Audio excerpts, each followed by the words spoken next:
talkSPORT Sports Update, powered by the Nissan Van range, supporting van owners to get the job done. Search Nissan Vans or head to your local Nissan Van. What football ground are you thinking of when someone says this? Really tough place to go. Difficult place to go. Such a tough place to go. It's a tough place to go at the moment. It was a really difficult place to go, always. But what are the toughest places to go, really? We've scoured the planet to find out. Forget a cold, wet Tuesday night in Stoke. Try playing in a blizzard 220 miles inside the Arctic Circle at the world's northernmost professional club. When Chelsea lost at Tromsø in Norway in the 97-98 Cup Winners' Cup, a massive snowstorm hit at half-time. These two boys and their brooms were absolutely no match for it. We're staying in Scandinavia for Scotland's toughest away day on a windswept cliff in the Faroe Islands. In Euro 2000 qualifying, Craig Brown's men were taken to fishing village Toftir. Kevin Gallagher called the pitch a cowfield and the wind like Pitodry on a bad day. The Faroe Islands part-timers equalised in stoppage time, leading to these absolute scenes, and still one of Scotland's most embarrassing results. Daft little ground, silly game. But away trips don't come any tougher than a lung-busting schlep up the Andes to face Bolivia in La Paz. But now the Bolivians have taken home advantage to another level. The country's highest city, El Alto, 4,100 metres above sea level. Grass doesn't even grow up here. Bolivia have not lost here yet. The longest unbeaten run in any professional league ever belongs to Red Star Belgrade, or Crvena Zvezda if you must. They've gone 7 years without defeat at the Rajko Mitic in Serbia's Superliga. Their fans are pretty intimidating as well, but they're not as loud as this mob. Galatasaray's Ali Sami Yen Stadium's officially the loudest in world football. In a derby with Fenerbahce, Galatasaray fans set a Guinness World Record of 131 decibels. That's louder than Motorhead, and pretty tough to carry out your manager's instructions when you can't even hear them. However, our most intimidating away day is in Wales, where cameras can't enter and players can't leave. HMP Prescoed. This prison team was briefly kicked out the Gwent League over concerns about young opposition having to go in there. Now,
Is winning, not performances, the only thing that matters right now? Spurs beat Crystal Palace, but some of the fans still aren't having Thomas Frank this morning. What has he done during his tenure to create such a disconnect? All the while being the best away side in the Premier League. Meanwhile, West Ham lose at home to Fulham, and we understand they could consider sacking their boss Nuno Espirito Santo. Would such a decision only look to hide their shortcomings in the transfer market, or has Nuno's appointment not had the desired effect? Plus, what did the battle of the sexes achieve? Pretty much nothing. England win a two-day test in the Ashes, and should Dominic Calvert-Lewin get an England call-up? This is Sam Matterface alongside Alex Crook, and we're live on talkSPORT. Yes, and you may have noticed, this is me, Sam Matterface, bravely battling the winter lurgy. I sound like a man who's been commentating for a fridge for the last 4 weeks. Meanwhile, Alex Crook is glowing with health, which is remarkable for someone whose 5 a day is lager, crisps, and whatever's on the pub menu. I don't drink lager. You know that, so you got that wrong. Guinness. And festive ale, yeah. And absolutely. It's the way to stay healthy, honestly. Is it? Yeah. Oh, yeah. Well, you look like a glowing picture of health. He's actually said to me this morning, keep away from me. Can I go and sit on the other side of the seat? We need one of those screens like we would have had during COVID, just to make sure you're not super spreading. You don't want to cuddle today then, no? No. You don't want to come and stay over? I'm okay. You're all right, yeah. I even paid for my own hotel room last night just to avoid me being with you. Arsenal winning while not playing very well. That sort of seems to be the narrative, although I think digging out results in those circumstances is pretty impressive. City looking ominous, but they had a tough win themselves actually over the weekend against Nottingham Forest, and Aston Villa winning 11 in a row and coming back from behind again. So it's business as usual at the top of the table for now, but there's a big game tomorrow night live on talkSPORT between Aston Villa and Arsenal. Let's talk about Arsenal and Manchester City in the context of the title race here. I've spent a bit of time with Pep Guardiola at the weekend, and I said this on air on Saturday. I think this is scary for Arsenal. He's in a bloody good mood. And that would scare. If I was Mikel Arteta, that would scare me. He seems happy. He seems energised. He even talks about being reinvigorated. They played before Arsenal this week. They dealt with the pressure of that tough game against Nottingham Forest, and they put pressure on Arsenal to go and win their game later in the day. You were at the Arsenal game later in the day. Started brilliantly, but then they started to cramp up towards the end. Yeah, and I'll tell you what was really interesting, as you know, the press box in the lower tier at the Emirates is obviously surrounded by the fans. And they were comfortable for the first 50 minutes. I thought Brighton were really poor. Maybe we'll come on to them later. But once Brighton scored to get back in the game, and then obviously David Raya makes what we could be talking about at the end of the season as a title-defining save to deny Yankuba Minte, the whole atmosphere around the stadium changed. Suddenly the fans were getting anxious. They were screaming at the players. And I think that did translate onto the pitch. That anxiety from the stands came into the Arsenal team. And actually, they were quite fortunate because Brighton, having scored the goal, they had that chance that we just talked about. They didn't really create a lot else. They didn't really build on that momentum. Had they have done, maybe we would be talking about Arsenal dropping 3 points from a 2-0 lead. And the difference is, I watched the Forest City game in the press room, and obviously all the Arsenal staff were getting quite excited when Forest equalised and had a good chance actually to go 2-1 up. But I kept saying to people, City will nick this. They're going to get a winner. You just sense it. And I agree with Pep. If this was this time last year, I'm not sure they would have found that way to win. So I think you're right, that they believe momentum is behind them, and any slip-up that Arsenal make, they're going to seize on. He's too happy. He's too happy. And if he's happy, that means he believes that there's something happening there. And if you look at the way that they're playing, pretty impressive. It was the 4th Premier League start in a row for Ryan Cherky, and his contribution cannot be underplayed. Just those little passes at just the right time, the little slip for Reinders, which set up the opening goal, and then the finish for the winner, which was particularly impressive, I thought. Arsenal doing it with a few absentees as well. They had quite a few players missing at the weekend, and Declan Rice had to play right back. Yeah, and he was superb, to be fair. I mean, he can play anywhere. Declan Rice, he's that good a footballer. But actually, we were talking about this on the on Game Day Live yesterday with Perry Groves, and Gabriel came on in the second half. He got a big cheer, so they'll be pleased to have him back in their ranks. They've coped all right without Gabriel and Saliba because people like Hincapié have come in, and Mosquera to a lesser extent, and stepped up to the plate.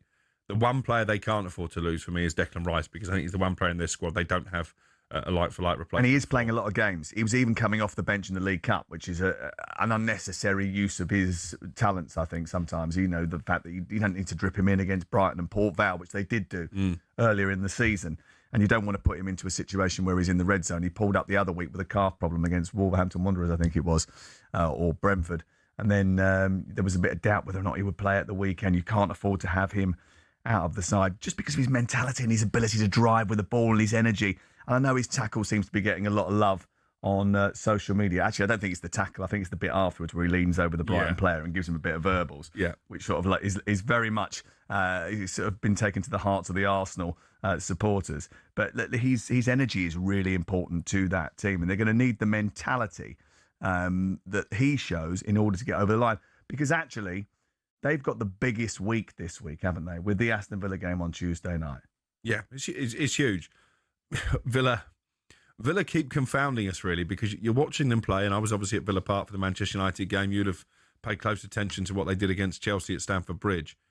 They weren't particularly good in either game. In fact, Chelsea outplayed them for an hour at the weekend, but they hang in there and they find a way to win. Can they Chelsea keep doing didn't that? Outplay them. They absolutely pummeled them for 60 minutes. I don't think they can afford to go to the Emirates and get pummeled for 60 minutes and get something from the game. So speaking to Jeff and Cass this morning off air, I think actually this might turn into an easier victory for Arsenal than you expect. This might be where Villa get found out. It'll be interesting to see what happens tomorrow live on talkSPORT. We're on air from 7 o'clock and we've got all of the games over this New Year period.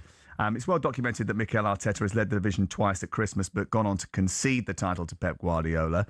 I think they're dealing with the pressure a little bit differently this year, aren't they? Is that because of the characters that they've recruited, or have they got sort of a little bit of learnings from previous season, do you feel? Yeah, I think you always learn as you go along, and Arsenal in particular will learn from the fact they've been the bridesmaid for the last 2 years and hopefully from their perspective use it to spur them on. But it could go the other way come the business end of the season. If City are still breathing down their necks, and I think they play each other at the Etihad in April, which already looks like a really key game in the title race.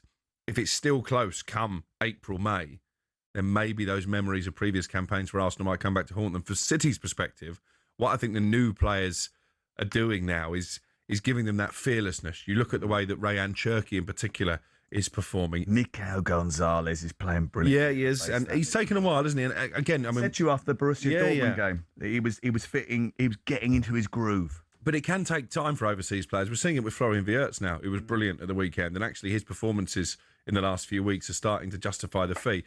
Not everybody comes from a foreign league and settles straight away in the Premier League because it is the most arduous league in the world. And I think Nico Gonzalez has benefited from that bedding in period he had last season. Yeah, he's done so well, hasn't he, Pep Guardiola, to rebuild this team on the fly and reintegrate those new players into the team. I mean, it reminds you a little bit of the kind of reign of Sir Alex Ferguson at Manchester United. I mean, does he get enough credit for the way he has rebuilt this team and got this team on track? And if he wins this title, does he go up there in the pantheon of the greats and be compared to Sir Alex? Let's see what he says about it. You've rebuilt this team. It's a lot of new players that have come into the group. Let me be clear. In 10 seasons, we rebuilt many times, not just one time. The problem is the last season was bad, comparing in the previous one and that rebuild. But in 10 seasons, I'm not sure Alex Ferguson, that rebuilt I don't know how many times, but a few times the club had been rebuilt again. We only played that really just to wind you up because I didn't even ask him about Alex Ferguson. He started talking about Sir Alex halfway through the answer. The truth is obviously that Sir Alex was there for a very, very long time. But the fact that he is mentioning himself in the same breath, how do you feel about that? Well, I was asked this on air yesterday with Perry Groves rather provocatively, and my argument was that this City team is not on a par with the team that Fergie built in 2008, the last of his great team. So that's not really the question. The question is Pep Guardiola up there alongside Sir Alex Ferguson? You have to put him up there because he's won his own treble. He's won multiple Premier League titles. I think what he inherited at City was in a much better position to go on and have this success than when Fergie came in at United and they hadn't won the league for 26 years before they finally did in 92, 93. So it's difficult to compare. For me, Fergie will still be the greatest. And, you know, what he did at Aberdeen, I think stands him apart. You know, Pepper's won silverware, but he's won it at top clubs in Europe, Barcelona, Bayern Munich, Manchester City. Could he win a European Cup with Aberdeen, beating Real Madrid in the final? I'm not convinced. It wasn't a European Cup. It was a European Cup one as well. A European trophy. Yeah, okay. Don't overinflate it. I think his rebuild has been absolutely superb, actually. And, you know, when last year there was a lot of talk about him leaving and not maybe continuing in the job after the summer, he decided to batten down the hatches, rebuild the team. He said it would take me 3 transfer windows. He's done it in 2. The Club he World changed Cup. his assistant as well, didn't he? Which is something that Perry raised yesterday that Fergie used to do quite a lot. You know, when players get bored Changed of the the same voice. assistant manager. Yeah, absolutely. When players get bored of the same voice in the dressing room, if you're not going to go anywhere, maybe freshen up the guys on the training ground day in, day out. And when they scored the first goal at the weekend, he went over and pointed to Pep Lijnders. And he actually said, didn't he, in his interview at the weekend, jokingly, you know, he's so good, maybe I'm his assistant rather than the other way around. Right. I think he could be heir to the throne then, potentially. He's had a little bit of frontline managerial experience. Didn't go particularly well, did it? No, it didn't. But well, you never know. Don't forget this week, talkSPORT is your home of live Premier League football. We've got 10 midweek games exclusive to us. Tomorrow evening, there's a huge match in the title race. Arsenal taking on Aston Villa, and live and exclusive to national radio. And we've also got Manchester City's trip to Sunderland on New Year's Day at 8 o'clock. That's going to be live on talkSPORT 2. You're listening to Matterface and Crook on talkSPORT with Selco Builders Warehouse. It's where the trade go. And next, we're going to be talking about West Ham United because we understand here at talkSPORT that they will consider changing their manager for a 3rd time this season if their form doesn't improve quickly. Is that the next best choice?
So much to talk about this morning, and we are going to talk about Thomas Frank and Tottenham Hotspur after 11 o'clock this morning, so be with us for that, especially if you're a Tottenham fan. Some interesting stuff coming out last night on The Final Word with Darren Ambrose and Rory Jennings, which I thought was absolutely fascinating, by the way.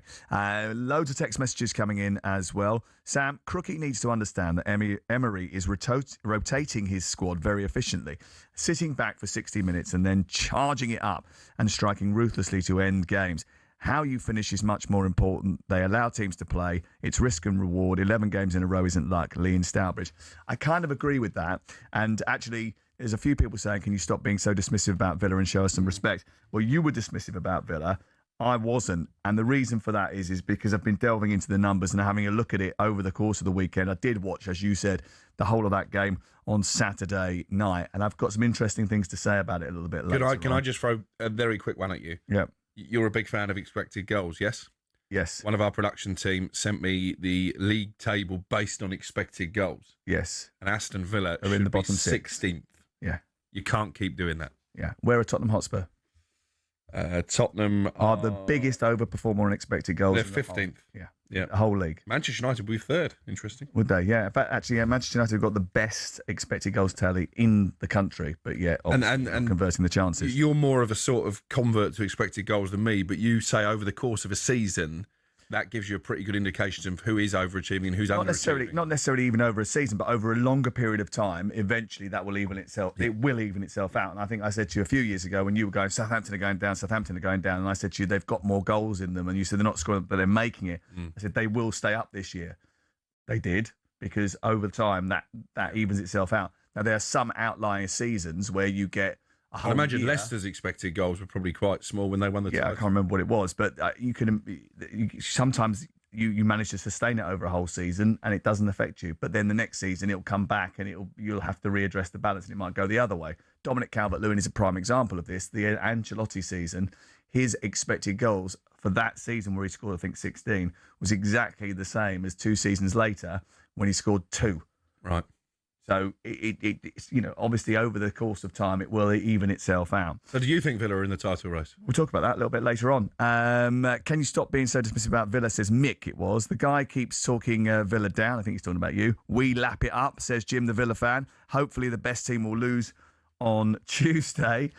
Morning, guys. I think City will go to a next level if they get Semenyo at the early part of the transfer window, which we understand will happen. What's going to happen with West Ham United, though? That's a big discussion point because we heard over the weekend that West Ham won't hesitate to change their manager for a 3rd time if their form doesn't improve quickly. It has to improve quickly as well because they've got what you would suggest is winnable fixtures coming up. Brighton at home, Wolverhampton Wanderers away, Nottingham Forest at home, Tottenham Hotspur away and Sunderland away before the end of January. I mean, Tottenham aside, those are fixtures that they would be expected to pick points up in. If they don't, are they going to fire the manager again? Well, Brighton are pretty strong at home. Sunderland unbeaten at home. I think that Wolves game is massive. If they go to Wolves at the weekend and lose, I think it's difficult to make a case for keeping Nuno in the job. He's won 2 out of his 13 Premier League games. He's made some baffling team selections along the way. And I think we see a pattern here at West Ham. When the heat gets too much on the owners, and there were more protests in their game against Fulham at the weekend, their response more often than not is to change the manager. So Brighton at home tomorrow, yeah. It's at home, sorry. Okay, apologies. But Brighton are a better team than West Ham. Yeah. So every team's a better team than West Ham. And I think actually Brighton's record against West Ham, away from home in particular, is very strong. But the point I'm making is whenever the heat gets too much on the owners, their reaction seems to be to make the manager the scapegoat. I actually think if they were to sack Nuno Espirito Santo, it says more about them than it does about him. I don't think he's done a particularly good job. I actually felt when I spoke to him earlier in the season that he almost had walked into a job that was bigger than he thought it was going to be. Everybody does. Everybody underestimates just how much of a basket case West Ham is. Graham Potter found that to his cost. I mean, honestly, the team selection that you're talking about goes back to the Brentford game when he picked Ollie Scholes at right back, I think it was, and then he did the same again in the game at Leeds. And he brought the boy in midfield from nowhere? Almost, Andy Irvine. Yeah. I think he almost sort of felt like he was sort of testing to see who he could use, who he could trust at that time, and it just did not work. I mean, there was 2 very bad performances. They lost both those games. 2 games that you can't afford to lose. Well, they look massive now, don't they? When you look at Leeds' revival, if West Ham had won that game, that would have been a huge 6-pointer against a relegation rival, the same as you mentioned against Forest. And even Fulham at the weekend. You know, Fulham are not having a brilliant season again. Scoring that many goals, I think they're probably a better team than what Nuno is inherited at West Ham. And arguably better coached. And this is the other point. As much as I think that Nuno hasn't done a particularly great job, obviously the statistics tell you that. They've won 2 of 13 since he took over. But actually, when was the last time that the owners bought a player that everybody started raving about, or bought in a manager that did a job that overachieved from what you were expecting? And the answer is, it doesn't happen at West Ham. They badly recruit managers. They badly recruit players.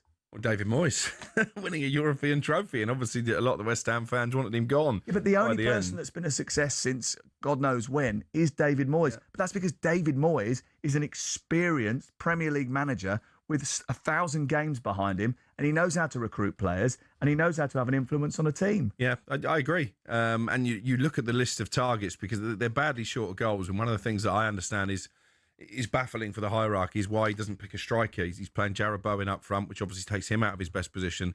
But you look at the list of names, Josh Sargent, who didn't pull up any trees for Norwich in the Premier League. They're baffled that he doesn't pick a striker. Have you seen the strikers that they've given him? They've given him a guy who's on a pay-as-you-play deal. But he was scoring goals, Callum, when they had a little upturn. But if you speak to people around Nuno says, I can't play him because it's too expensive. But then he's denied that publicly. So, where is the truth? But yeah, Josh Sargent, Haji Wright, who again hasn't scored loads of goals in the Championship, and Coventry won't let him go anyway. Jurgen Strand-Larsen, who's having a torrid season at Wolves. These are not names that jump off the page and say, well, he's definitely going to come in and score goals to keep them up. Beto, I've been told, is on their list. They've signed 56 strikers, Sullivan, Brady, and the current ownership, and I think only 2 of them have scored. Was it 2, Ollie, that had scored more than 20 goals for the club? Not in a season, for the club. Amazing. And Scamacca scoring goals for Atalanta now, by the way. He scored against Chelsea recently.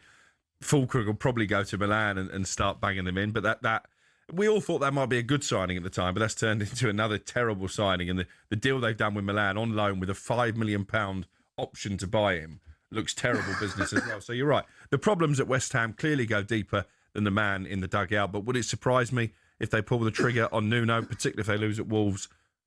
Definitely not. Well, I think the issues are deeper. Nuno thinks the issues are deeper, because when I spoke to him after that Leeds game, this is what he said. Do you think there's enough quality in the squad that you can keep them in the Premier League and steer them away from danger? There's quality, there's time, but nothing will happen if we don't change. We must change the way we approach things. We must commit ourselves better. All the things that you've been listening in football, that is the reality. We don't expect things to change by themselves. There are many problems in our club, unfortunately, many clubs, but it's not up to us to now hide ourselves behind the problems. All these things have to be fixed. And a bigger job than you anticipated, or exactly what you expected? Exactly what we expected, exactly what we are determined to change. And we are here to do it. There's a lot of problems at our club, he said, and that was literally 3 games into his tenure. Yeah. And if he feels that after 3 games into his tenure, and he said that we have the time, and then they've won 2 of 13, that is a real concern for me. That's a red flag. Yeah, absolutely. And you have to question, did he do his diligence before going in there? We were talking about this manager who sort of bounced from one job to another, having been sacked, and they go straight back in. Dean Smith did it when he left Villa to go to Leicester, got relegated. Harry Redknapp did it almost in a fit of pique when he left Portsmouth and joined their arch rival Southampton. They went down. I think when you come out of a job as demanding as that of a Premier League manager, you need a little bit of time to take stock. So I think maybe this is a decision that Nuno will end up regretting, West Ham will end up regretting, because Leeds are in great form. The fair play to Daniel Farke. He was under pressure a few weeks ago, changes the formation. They look a different team now. Calvert-Lewin is scoring goals. Forest aren't going to go down. They're too good. They played well against City. Unlucky not to get a result.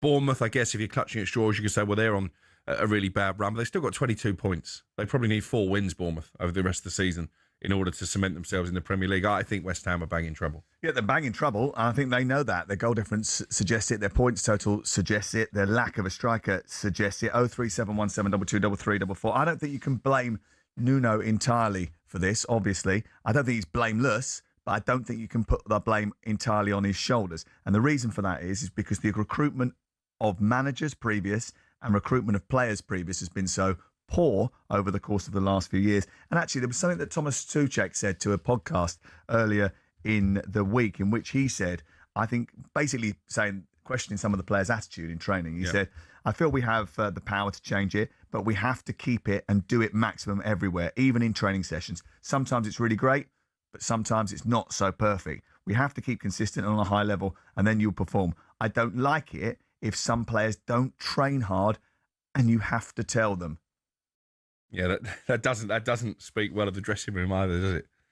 03717 22 33 44. I mean, right now you need everyone in the trenches pulling their weight. You do not need players that aren't, as he says, but you've made the point a few times. One of the worst things you can do if you're a club who are going to struggle against relegation is sign players who've been relegated. They did it with the goalkeeper Hermansen from Leicester. They did it with Mateus Fernandes from Southampton.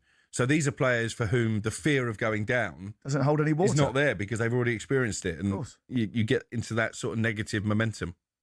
03717 22 33 44. You can WhatsApp us, you can text us, you can get in touch with us on X. Only way West Ham stay up is to go and get fireman Sam Allardyce. Give it to him till the end of the season and try to keep them up and then decide on the future. That's from Steve, not a hammer. And there's not a surprise there. All this talk about sacking Nuno is absolute bull. He inherited this bunch. He needs at least one window to try and turn it round. But not Adama Traore, please. That's Steve, the actual hammer. In Nuno, we trust. Then ... just. Morning, guys. As a West Ham fan, it's unbelievable to see the decline of the club since David Moyes left. We will go down this season as we won't win the upcoming games that we should. The job is too big for Nuno. The players need to step up and work hard for their club. Aaron, can anyone make a success of this club? Can anyone turn it around from where they are right now? Because if the job is too big for someone like Nuno Espirito Santo, which has almost just taken Nottingham Forest to the Champions League, who else is going to step up? 03717 22 33 44. And the West Ham fans, all I hear at the moment, Crook, is we're going to go down. We're going to go down. It's almost like they're sort of immune to it because they've been waiting for it for so long because the club have just left them in this sort of almost managed decline over the course of the last few years. 03717 22 33 44. Get in touch.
Could West Ham soon be dealing with their third manager of the season? It's our understanding Nuno could face the sack unless the club's form turns around.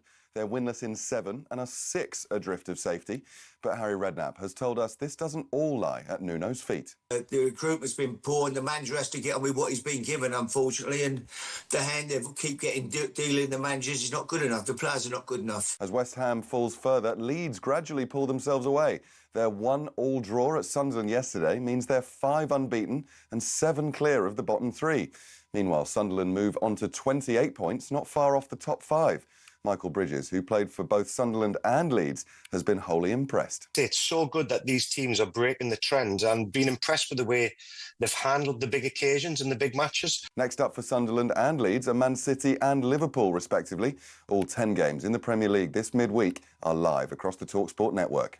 Now, the ICC says the pitch at the MCG was unsatisfactory at the 4th Ashes Test. England won in just 2 days as 36 wickets fell. Jeff Crow from the elite panel of referees delivered the verdict, saying the site was too much in favour of the bowlers.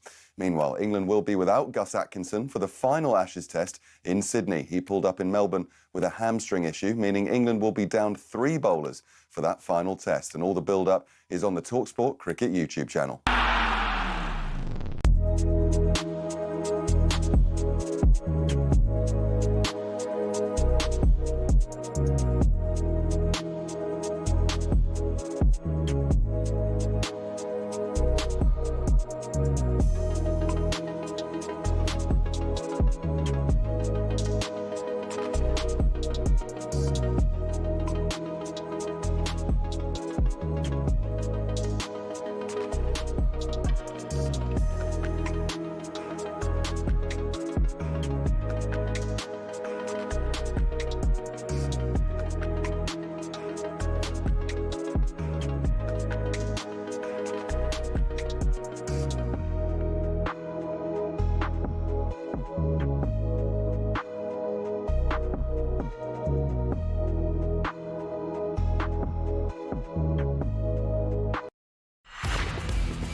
It's talkSPORT. It's Sam Matterface and Alex Crook.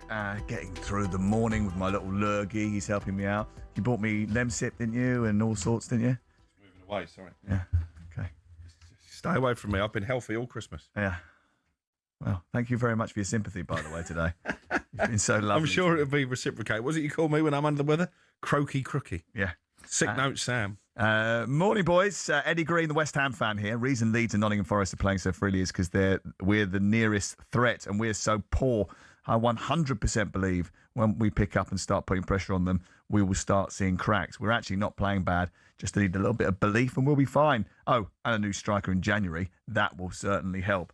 One texter says, Alan Kirby's is still without a club. I think Nuno's doing a brilliant job with a bunch of players that aren't good enough. Bad guys from previous managers from Honeybell in Sidcup.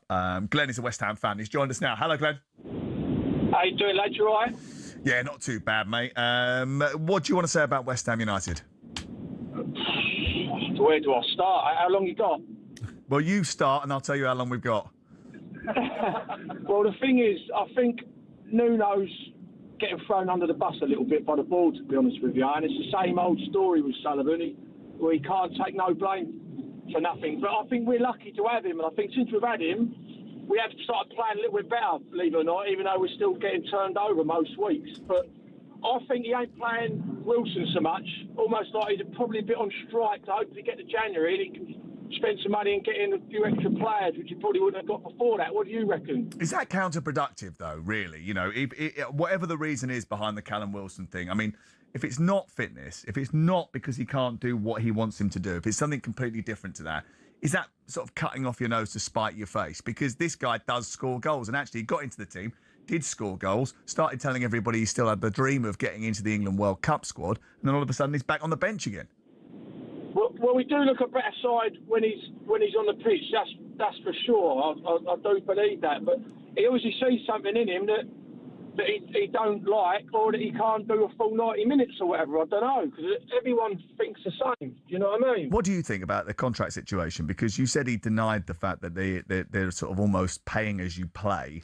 So why would you not use him? I don't really understand it. No, nor do I, because the wages, the extra cost of wages when he's playing won't outweigh the cost of relegation. Well, look, West Ham are about to announce that they've lost 100 million quid. Yeah, but that's not because they're paying Callum Wilson every time he steps onto the pitch. Well, exactly. So again, it comes down to that poor recruitment. That doubles. Yeah, the fact they're not very good at selling players. Even Kyrgios went, for a lot cheaper than many people expected. But as you say, if they go down into the Championship, then you can talk about multi-hundreds of millions, not just one set of 100 million. So I find that odd that they wouldn't play him just because he's going to get a few extra grand a week in his pay packet. Doesn't make any sense. What about the rest of the team? Do you think the rest of the team is well set up and able to be? Have you seen a sort of notable difference in the way that Nuno has set them up in order to keep the goals out? Because he's very famous for keeping clean sheets and being a sort of a dogged defensive coach. But I didn't really see that, especially at the very beginning of the reign. I think he's inherited such a load of rubbish there, to be honest with you. He's just doing the best he can, and I just think they're not good enough. I think they'd even struggle in the Championship, some of them players now, to be honest with you. Well, in which case, what's the point in sacking him? I don't really get it, because if you haven't got the players to be able to... If you haven't got the players to be able to shape the squad into a discernible unit, then what's the point in getting rid of the manager and paying him off again? You might as well just bite the bullet and try and give him the opportunity to do his best to rebuild the team. If Nuno wasn't there, we would be well adrift already. I think we're gone, to be honest with you. But he just, I really just, what's supporting West Ham is like the beaten wife tale. Like you get probably.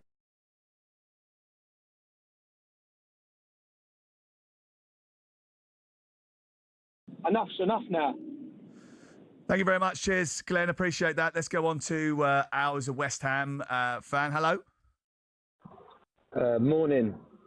Sam. Morning, Al. How are you? I mean, the way I feel when I listen to West Ham fans at the moment is they're almost sort of not annoyed, not wound up, almost a bit apathetic to the whole thing, fed up to the back teeth of talking about the same old thing, the same old time. Yeah, no, you're spot on there. It's sort of, where do we go from here? Unless Sullivan puts his hand in his pocket and spends 100 million in January. I think we are doomed. And even if he does do that, who's bringing the players in? Is he, David Sullivan, scouting guru? It's just, it beggars belief, Sam. Who is bringing the players in? Because Tim Stighton has gone. Carl McCauley's gone. Mark Noble is the nominal sporting director, but is he doing the scouting and bringing players in? Well, I think Sullivan does a lot of it himself, and this is part of the problem. There are a lot of different voices in the boardroom at West Ham. You got Karen Brady, who I think played a big part in the Nuno Espirito Santo deal, and certainly the Graham Potter one before that. You've got Mark Noble, as you mentioned. Obviously, you've got the Czech minority owner. Is it Daniel Kinski? Kretinsky, so he has some kind of say as well. So too many voices, and obviously no joined up thinking, and I think that's why West Ham are feeling the ill effects of that on the pitch now. I think Brendan Rodgers would be the right man to take over at West Ham. We'll get the best out of the players, and he could start to build for next season. Solid Premier League manager. Problem is, he's just got a new job, hasn't he? Saudi, yeah. So, again, I think Brendan is astute enough to know this is a poison challenge, and this is what I don't really understand. Graham Potter spent 2 years out of work. Well, we had a bit of a ding-dong about this, because you said, why would you want the West Ham job? Yeah. And I said, well, it's a Premier League job, so everyone's going to want the job. And you're like, yeah, but they're mad. Because everybody goes in there thinking they can turn things around, and they all end up getting fired. I had out-of-work managers in touch with me saying, I'd fancy the West Ham job. And I was saying, well, I don't think you do, because you go there and you destroy your reputation. So you're talking people out of taking the West Ham job? Yeah, I would. I don't see why you would take it. The fans hate the owners. The stadium is just not the arena conducive to playing football, and the squad is awful. It's a Premier League football job. Not for much longer, unfortunately. 03717 223344. Steve is a West Ham fan. Hello. Good morning, boys. Good morning. You've just stated that we are losing £100 million. We've lost more than that. Look at all the strikers that you said, 56 strikers. Add up what we paid for them and add up what we sold them for. Yep. We've got to have lost 300 million on strikers. That's just strikers. We've got a ground that is not fit for purpose, as you say. It's an athletic stadium. It's not a football ground. Who's going to buy that club for 800 million without a ground?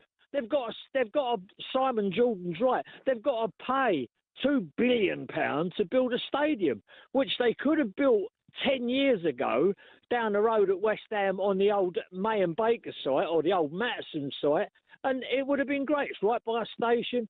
This place that's there now, I've never set foot in it. I was a season ticket holder for 40 years. Never set foot in the place and never will unless we play Millwall next year.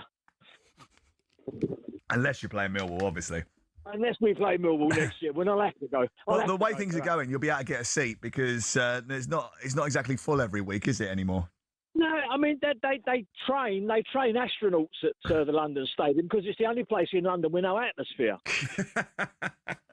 I've got to say, I find it a soulless. Oh, it's horrendous. It is absolutely horrendous. Horrible place to watch football. It's a horrible ground to get to. It's not for me. Listen, I love going to football grounds. I love going to new stadiums, but in terms of the football experience, it's just not good enough for the top flight in England. I mean, do you know what it is? It's the depth of view. The fact you have to walk through a shopping centre to get there as well. Well, that happens at a lot of stadiums. You compare it to Upton Park. It's obviously chalk and cheese. I know you can't live in the past, but that was a proper. I know you like to live, football ground. In the world of Cortinas, cigars. Just had a prawn cocktail for a starter last night. I know you enjoyed that one, didn't you? But I mean, 1984. But it's very difficult to whip up an atmosphere at that ground. It is. It's impossible, and it's the depth of view. You know, we talk about how if you look at Tottenham and you look at Everton, designed football stadiums, the way they operate is to have this rake of like about 35% where you can sort of be on top of the action.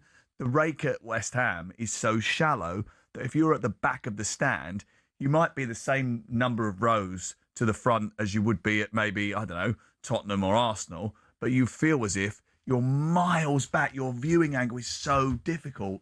It's not a great place to watch football, and that's a real shame. 03717 223344 if you want to get in touch. We've got loads of calls coming in, and we'll get to them next. This is talkSPORT with Sam Matterface and Alex Crook, the Saltmeister. We're here right the way through till 1 o'clock today.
26k for 2026 on talkSPORT.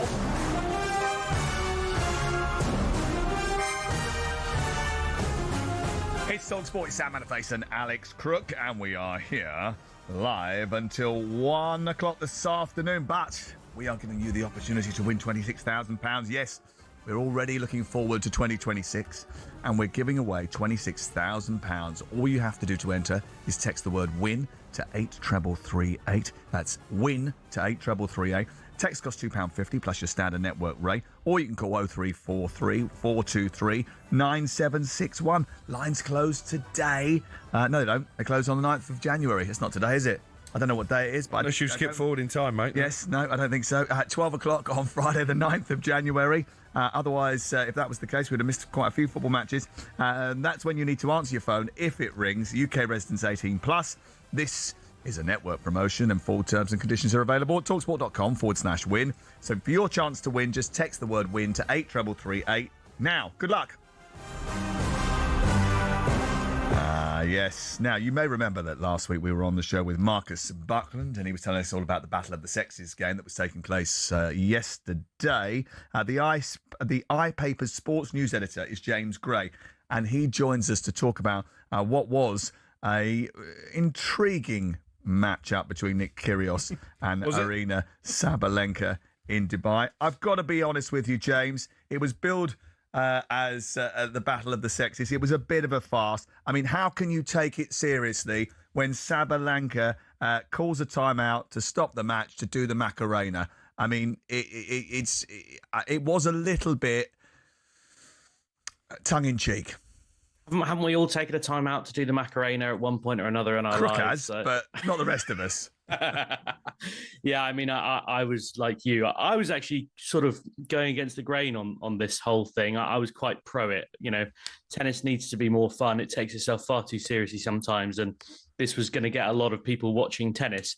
I was very disappointed when this so-called Battle of the Sexes turned out to be a bit of a bargain basement affair. You know, it was really tin pot, as you say. Arina Sabalenka is a really fun person. She divides opinion kind of on political fronts, but she's quite easygoing, and that kind of sums up her character. And I think that's great. And I want people to see that because I think she's an interesting person for people to get to know.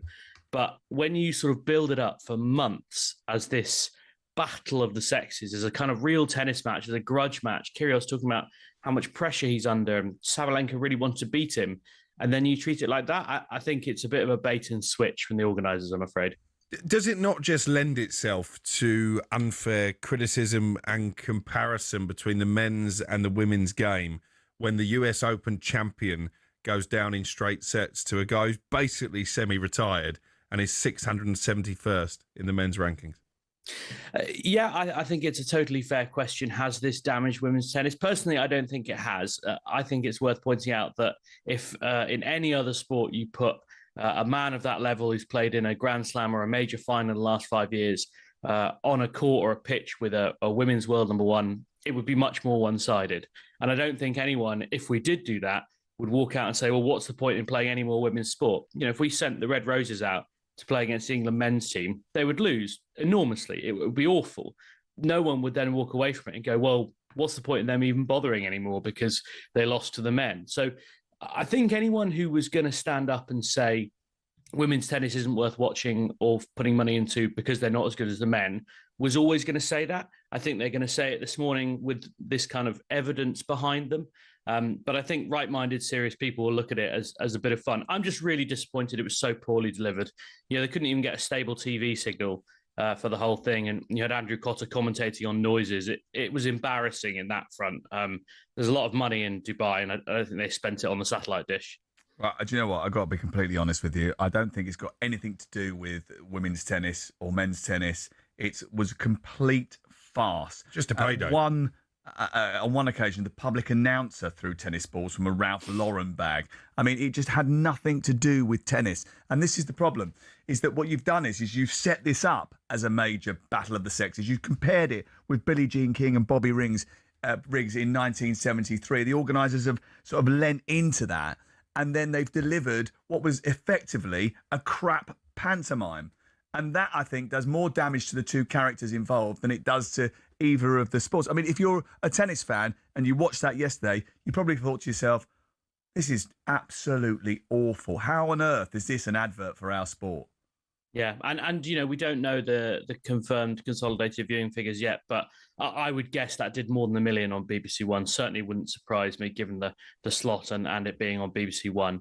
And yeah, I know a lot of tennis fans. You know, I do a podcast about tennis, and we had loads of listeners coming in and telling us they weren't going to watch it, or they watched it for 5 minutes and it was awful, so they didn't bother.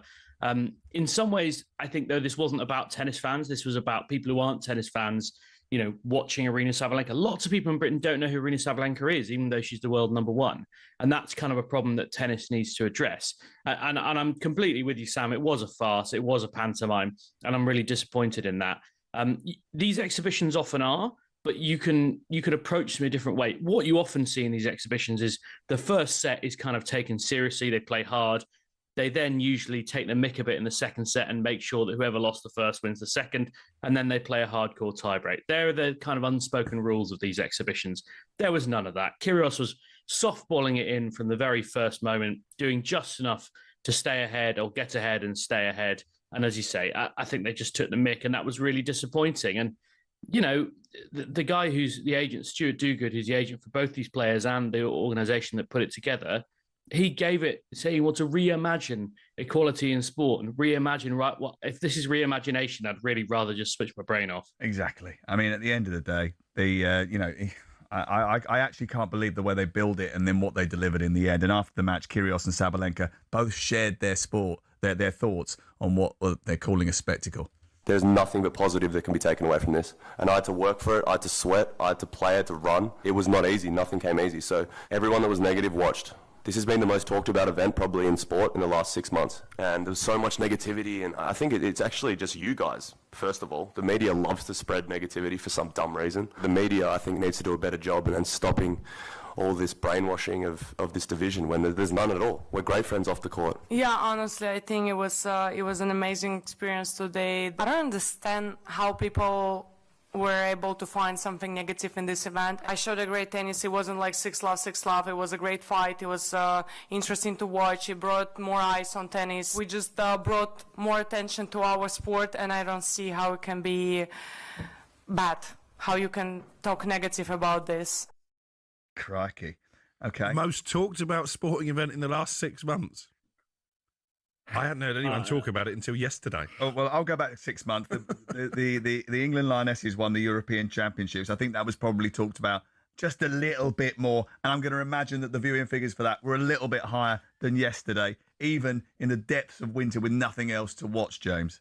I mean, Nick Kyrgios does a great job of keeping up his image of being a total moron. And I apologise because I know he's talkSPORT talent, but I'm afraid the evidence is there for everyone to see. I mean, the idea that of accusing the media of spreading division, we're great friends. It's called the battle of the sexes. You spent the last 6 months going on talk shows telling everyone how much you wanted to beat her. I mean, this is the man who thinks that aliens put the pyramids in the Valley of Giza. So, I mean, I don't know why we're even listening to him when it comes to logical things. Did they not? Sorry, Sam, I forgot. Crikey. Yeah, I look, I don't think Nick Kyrgios is someone who we should be listening to. Lots of people like to watch him. He divides opinion. People love to hate him. That's not the worst thing in the world. Lots of people love to hate John McEnroe, and people will say they were the glory days of men's tennis in some ways. So it's a complicated sporting landscape out there, and you've got to cut through somehow. I don't think that putting a microphone in front of Nick Kyrgios, and again, I'm not criticising your producers for hiring him for the whole of the summer. It was excellent radio to listen to, but he's not a smart chap, as I think he's just demonstrated in that 35 seconds. And I look forward to being on air with him next summer. James, love talking to you. Thank you very much. Appreciate that. That's James Gray from the newspaper joining us live this morning to talk about what was a rather farcical event in Dubai yesterday. Next, we'll be looking at Tottenham Hotspur and Crystal Palace from yesterday. Tottenham won the game, but some fans still not happy.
A former West Ham manager has urged caution to the club over talk that Nuno could be sacked. It's our understanding his job could be in trouble if he can't help turn around their fortunes. Harry Redknapp says recruitment's been the main issue, but isn't sure who else gets dragged into the relegation battle. Leeds are on a roll. They're playing fantastic at the moment, as you say. I think Sean Dyche will get Notts Forest out. You know, I'm a big Sean Dyche fan. He knows what he's about. I think they'll be fine. So who's going to go? Speaking of Leeds, they're 5 unbeaten after a 1-1 draw at Sunderland yesterday. Talk of Dominic Calvert-Lewin to the World Cup appears to be gathering momentum, and former Leeds forward Michael Bridges says the club has to take some credit. Leeds have really handled his training loads well. And got him fit, and he said he's in really, really good shape with the way he's feeling. And you can see that. It's amazing what goals do for confidence. Absolutely. And this guy is absolutely flying. A reminder that all 10 matches in the Premier League this week are live across the talkSPORT network. Now, Thomas Frank says victory at Palace shows Spurs, while still a work in progress, are moving in the right direction. Archie Gray's first senior club goal sealed a 1-0 win for Tottenham, lifting them to 11th in the table. Of course, it was hugely important, but I also think you can see second half that we are a team that are building something, but you're not like on a full flow confidence. So they was, digging in, fighting hard, and there's just games like that in the Premier League. We know that, we see that week in, week out. Meanwhile, Oliver Glasner couldn't hide his frustration at a lack of potency in front of goal. They've now scored just 1 in their last 3 league games. talkSPORT understands Man City are the only club to have opened up talks with Bournemouth over Antoine Semenyo. The forward has a release clause in January of at least £60 million. Now, the ICC says the pitch at the MCG was unsatisfactory at the 4th Ashes Test. The MCG has been given a demerit point, too many of those, and they'll be suspended from hosting international matches. Meanwhile, England will be without Gus Atkinson for the final Ashes Test in Sydney. He pulled up in Melbourne with a hamstring issue, meaning England will be down 3 bowlers for that final test, and all the build-up is on the talkSPORT Cricket YouTube channel.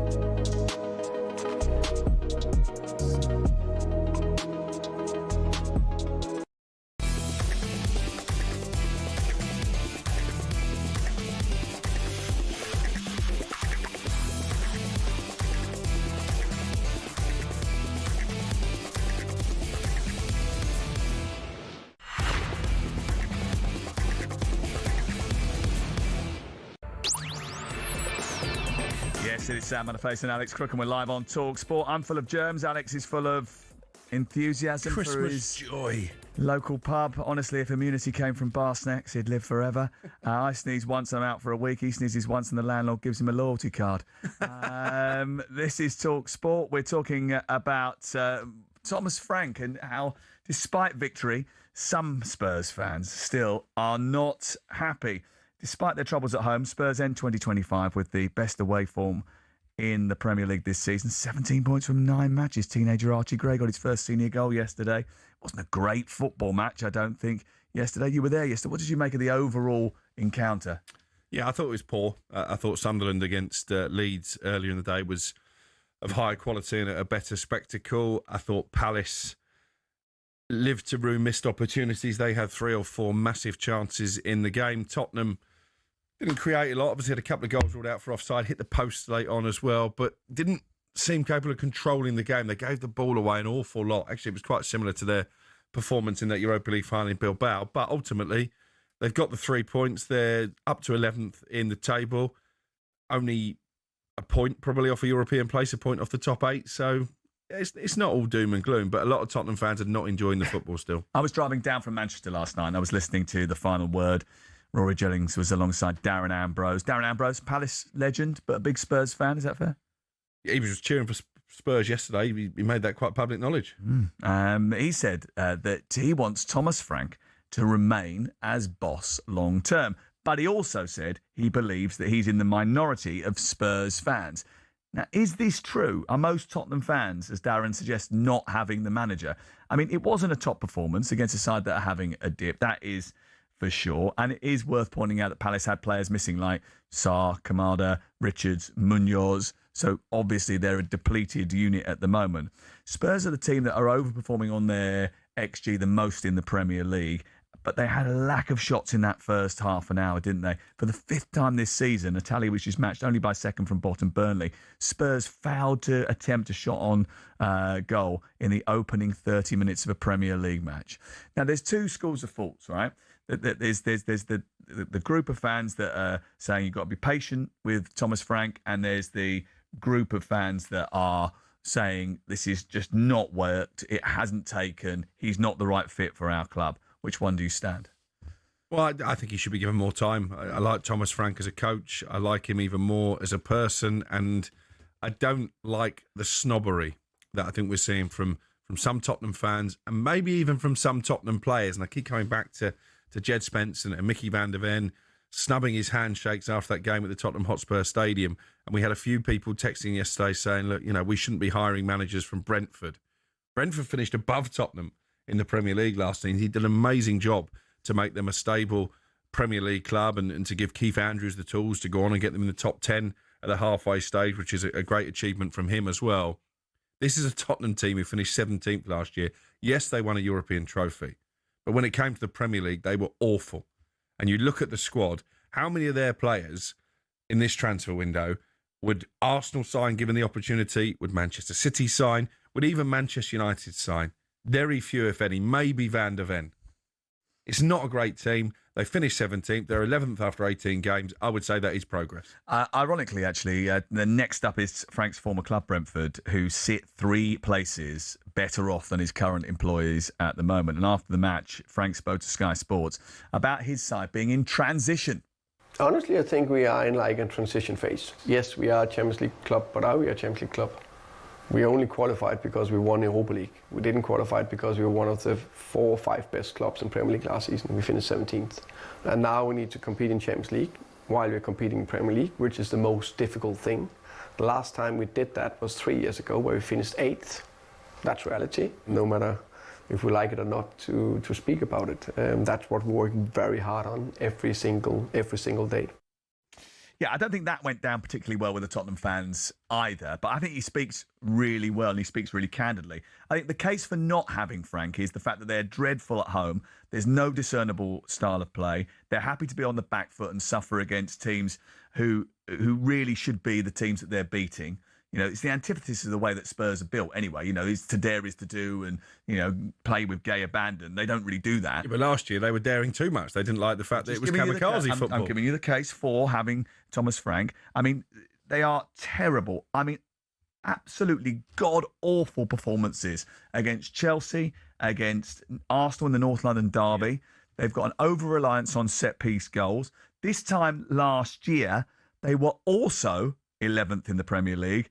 They'd won the same number of games, except under Ange Postecoglou, they'd scored 14 more goals. The case for having Thomas Frank is that they've got the best away record in the Premier League, in with a chance of knockout football in the Champions League. They've had to contend with the injuries to Solanke, Maddison, Kulusevski, who were the backbone of the team last season. He's had to contend with the upheaval behind the scenes, which has seen the removal of the executive chairman. They came up with stellar performances against PSG and Manchester City. He's been there just 6 months. He's got a very good track record.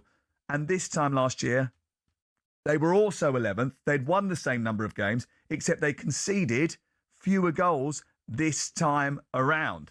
So, is Darren Ambrose right? Is he in the minority in the fact that he wants Thomas Frank to be given at least a season to get Spurs moving in the right direction? Can it really be true that most Spurs fans want to oust a manager who's been there 6 months? Tell me where you stand. 03717 22 33 44. Can I have one more question to that as well? If you want Thomas Frank out, who do you want to come in? Because it's very easy to say get rid of the manager. It's very difficult to find a top-class replacement. Sam and Alex, what are you talking about with Crystal Palace missing players yesterday? Well, they were missing players yesterday. But Spurs were without Romero, Udogie, Maddison, Xavi, Sarr, Solanke, Kulusevski. Yeah, we mentioned that. 7 first-team players. Absolutely. But Spurs have got a bigger squad than Crystal Palace, right?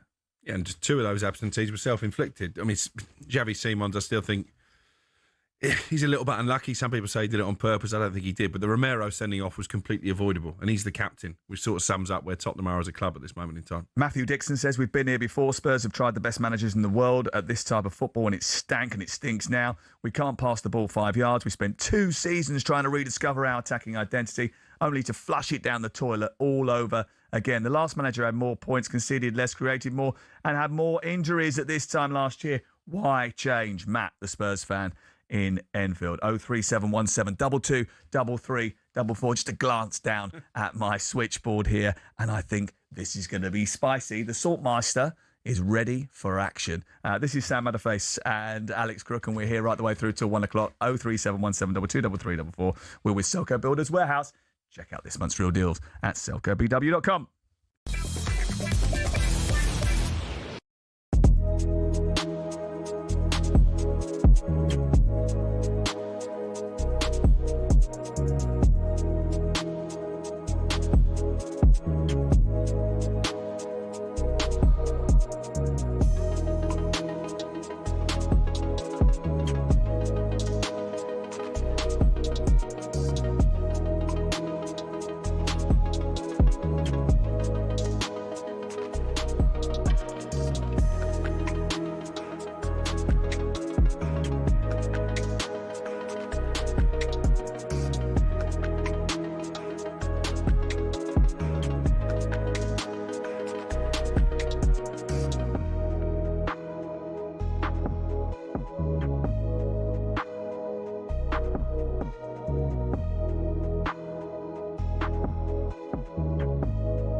This is talkSPORT, and we are getting jam-packed with calls and with text messages and WhatsApp about Tottenham Hotspur and the sort of division of opinion about whether or not Thomas Frank is the wrong or the right guy to take Tottenham Hotspur forward. 03717 223344 is the number to call if you want to get in touch. We'd love to hear from you today. Spurs 38% possession yesterday, but they just about got over the line against Crystal Palace, who did have a lot of chances.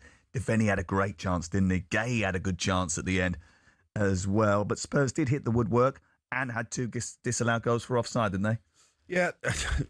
Perry was disappointed with Richarlison, particularly for the second one, for not timing his run. Wilson-Odobert goes through 1-on-1 and it's a bit unlucky to hit the base of the post. But they were big chances for Palace. The Mateta one for me in the first half. If you're a striker, you can't be heading over from 6 yards. Carrying a bit of an injury, isn't he, at the moment? Sam, some Spurs supporters are never satisfied. Thomas Frank needs time. He inherited a mismatch of players, and it is a recruitment that Spurs need to address. Lawrence and Chiswick. And this is for Crook. Oh, I think he's absolutely right as well. It's not snobbery, Crook. Spurs have played in Europe in 17 of the last 20 seasons. Our squad is better than the position we occupy currently. We don't want someone telling us that there is a barrier to success at Spurs. Just because the manager looks into the camera and is a nice guy doesn't mean he gets a pass. Don't tell us how to feel. We aren't better. Don't tell us how to feel. We aren't better, and we are bored every week. Frank is not the guy. Not our job to find the right manager. I like that line about Thomas Frank telling Tottenham fans there's a barrier to success, because Tottenham fans have been telling us for years that Daniel Levy and his frugalness was a barrier to success. So which one is it? 03717223344. Darren is a Spurs fan. Hello. Hey, morning, guys. How are we doing today? We're good, thank you. So we want to know the answer to this question because Darren Ambrose said last night that he is in the minority of Spurs fans that want Thomas Frank to be there longer term and make a success of it. Right. Okay. Well, I can answer, but you give me 2 secs. I'm not a Thomas Frank fan, right? I don't like his style of football. We're bored every week. However, there is a however. This is not down to Thomas Frank, right? There is something fundamentally wrong at my football club. Because if you can't win a trophy with Jose Mourinho or Antonio Conte as your manager, you have a problem. And I think I'll tell you what the problem is.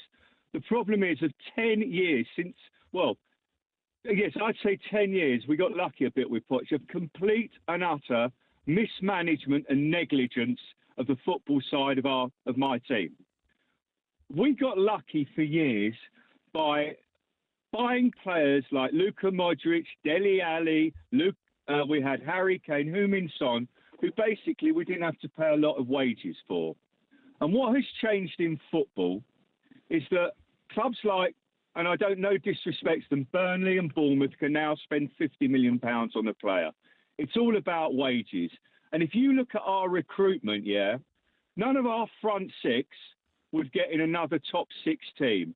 And that is because we spent the transfer fees on them and didn't spend the wages. Mismanagement. I can also tell you, as a fan going for 50 years, I don't ever remember there being a bigger divide between the fan base and the owners of a football club. At Tottenham at the moment, it is pretty toxic. And it's not Thomas Frank's fault. Look at all the managers we've had. It's down to the way that the football side of Tottenham has been run over the last 10 years. And everybody can just blame Daniel Levy. But as far as I'm aware, Daniel Levy was the CEO, and the actual owners of the football club aren't Daniel Levy. No, that's often forgotten, actually. The owners are ENIC, aren't they, which is run by the Joe Lewis family. And they still remain to be the owners. Now, there is such a massive divide between the club. The fans don't feel part of that. Well, I'd say football club. It's not a football club anymore. It's a business with a football club attached to it. We pay the most money out of any season ticket holders in this country. And to be quite honest with you, the football we watch is dross. Darren, a polite way of putting it. I'm going to interrupt you because we've got so many people that want to get on. But thank you very much for your very good call. 03717 223344. Alex is a Spurs fan. Hello. Good morning. How you doing? All right, guys? Yeah, we're very good. Thank you. What do you want to say? Well, I think I slightly agree with the last caller in his comments to do with these can we say, the most experienced managers in world football. But Frank has taken over a team and he's had to go at it with damage limitation mindset, right? We got like a immediate response from the team when he first took over, but who would have gone to Palace last night on that cold night with the team he had out and got a 1-0? I don't think Ange Postecoglou would have done that. So some of these fans need to be very careful what they're wishing for, right? You want the team to stay in the Premier League, I'd imagine, that last caller wants. So I don't know what you guys think in the studio, but the team needs to stay in the Premier League. West Ham are not going to stay in the Premier League. So what do you want? Do you want to stay in the Premier League, or do you want to play fancy football? Do you want Xavi in from Barcelona? Who do you want? Because there is a problem at our club and it needs fixing right now. And it's not down to Thomas Frank. Well, Thomas Frank, obviously, I think needs a little bit more time to implement his processes. And I think he definitely has a plan of how to do that, because he spoke about adding layers to the game over time. He's been hampered a little bit by injury and suspension, especially in recent weeks. He certainly came in with one hand tied behind his back after losing 3 key players. But I also think that he's made some PR mistakes as well. The performances at home have not been good enough. And I think the first thing you do if you walk into the Tottenham Hotspur dressing room, when you know that over the last year it's been very difficult at the Tottenham Hotspur Stadium, is you try your absolute hardest to put results on the board. You prioritise putting results on the board at home. They've done very well away from home. We've already mentioned the statistics behind that. But they've got to compete in the North London derby. They have to compete against Chelsea at home, and they haven't done that. But is that just a price you have to pay for a team that is, as he says, in transition, Crook? Yeah, and I think what you know about Thomas Frank, if you look at his previous jobs, when he was in Scandinavia, by his own admission, he got off to a slow start. There was talk when he came in at Brentford and replaced Dean Smith that he might not last 3 months because he barely won a game. But this is the Premier League. Those first 3 months. Yeah, but he's a project manager. He's not someone who's going to come in and give you an overnight fix. Presumably, Tottenham did their due diligence. They realised that. And the other point I would make, and again, this comes back to me sort of asking where Tottenham fans really think they are in the food chain. Who were the other candidates when he got the job?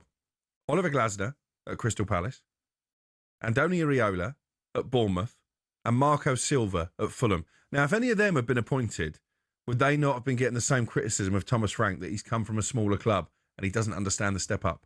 You're not talking about elite top European managers who are on their shortlist to come in and replace Postecoglou. The previous caller, Alex, it said that Xavi, who used to be at Barcelona... Why would he take that job?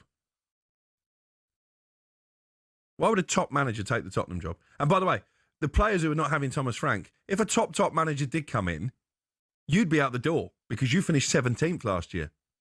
Yeah, and the last time they had a top manager and got to a final, they sacked him 5 days before it. 03717 223344. Derek is there. Hello, Derek. How you doing? Well, I've managed to get through a few times. I've been a follower of Spurs, a supporter in my youth, followed them all around the country. In all my time, the only thing that wins matches continuously, especially at home, is the midfield. Mm-hmm. If you stand still as a midfielder and they just stand between the lines, it's like 5-a-side. We get mullered every week in midfield. We can't hold on to the ball. You've got to go out and buy 2 monsters that operate as a pair, like twins, hunting the ball down, putting tackles in, risking a leg in there, in the middle of the park, preventing other teams from playing and winning the ball. We got no one. We got prima donnas. We got nobody who attacks the ball in midfield and gets in there with their sleeves rolled up. I mean, I thought Archie Gray did that yesterday. I think João Palhinha your best player, doesn't he? João Palhinha does that.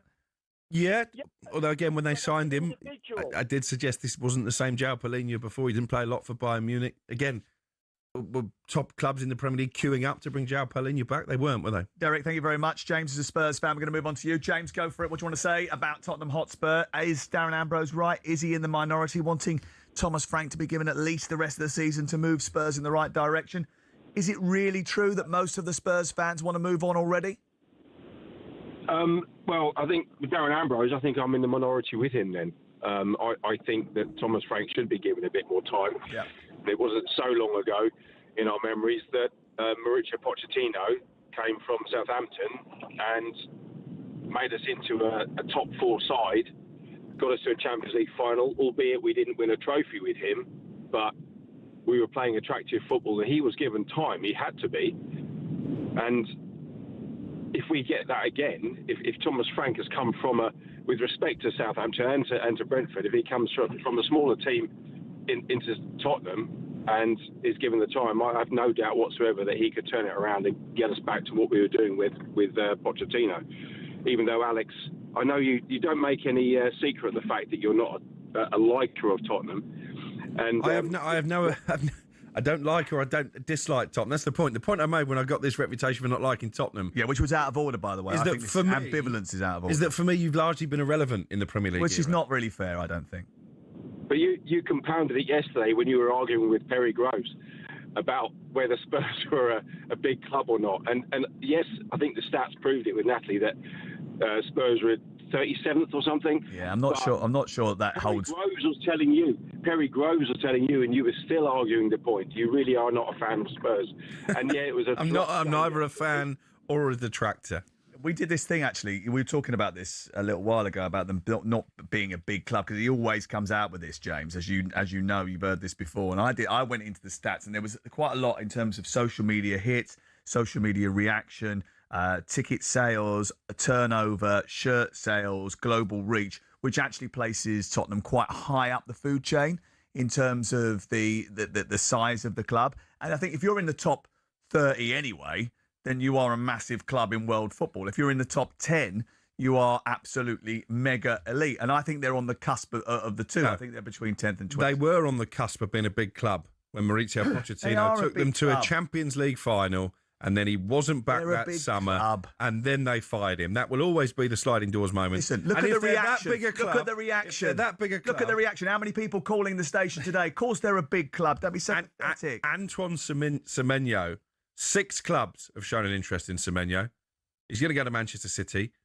Liverpool showed interest, although not in this window. Manchester United, Chelsea, Tottenham, which was the one that he ruled out straight away. Yeah, no, he didn't rule it out. He didn't rule it out. He actually said it was his 6 of 6 choice. Yeah. Right? And they're always going to be the 6th of 6. But that's 6 of 6 is fine. That's still a big club in the Premier League, and the best league in the world. If you're the 6th biggest club in the Premier League, then you've done quite well. I think Villa and Newcastle. To say they're irrelevant is actually disrespectful. 03717 223344 at 81089 on the text. The Saltmeister living up to his salty behaviour. Did you bring your cap? Where is your salty cap, by the way, that I bought you? It's at home. It takes pride of place. That's it. next to my pool cup runners-up trophy. Yeah, right. This is talkSPORT, and it's Sam Matterface and the Saltmeister Alex Crook. We're here right the way through till 1 o'clock.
Could West Ham soon be dealing with their third manager of the season? It's our understanding Nuno could face the sack unless the club's form turns around.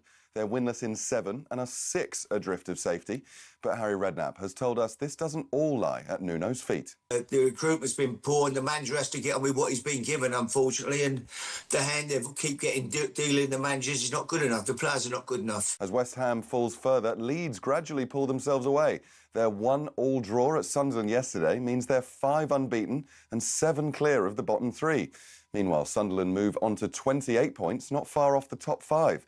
Michael Bridges, who played for both Sunderland and Leeds, has been wholly impressed. It's so good that these teams are breaking the trend and been impressed with the way they've handled the big occasions and the big matches. Next up for Sunderland and Leeds are Man City and Liverpool, respectively.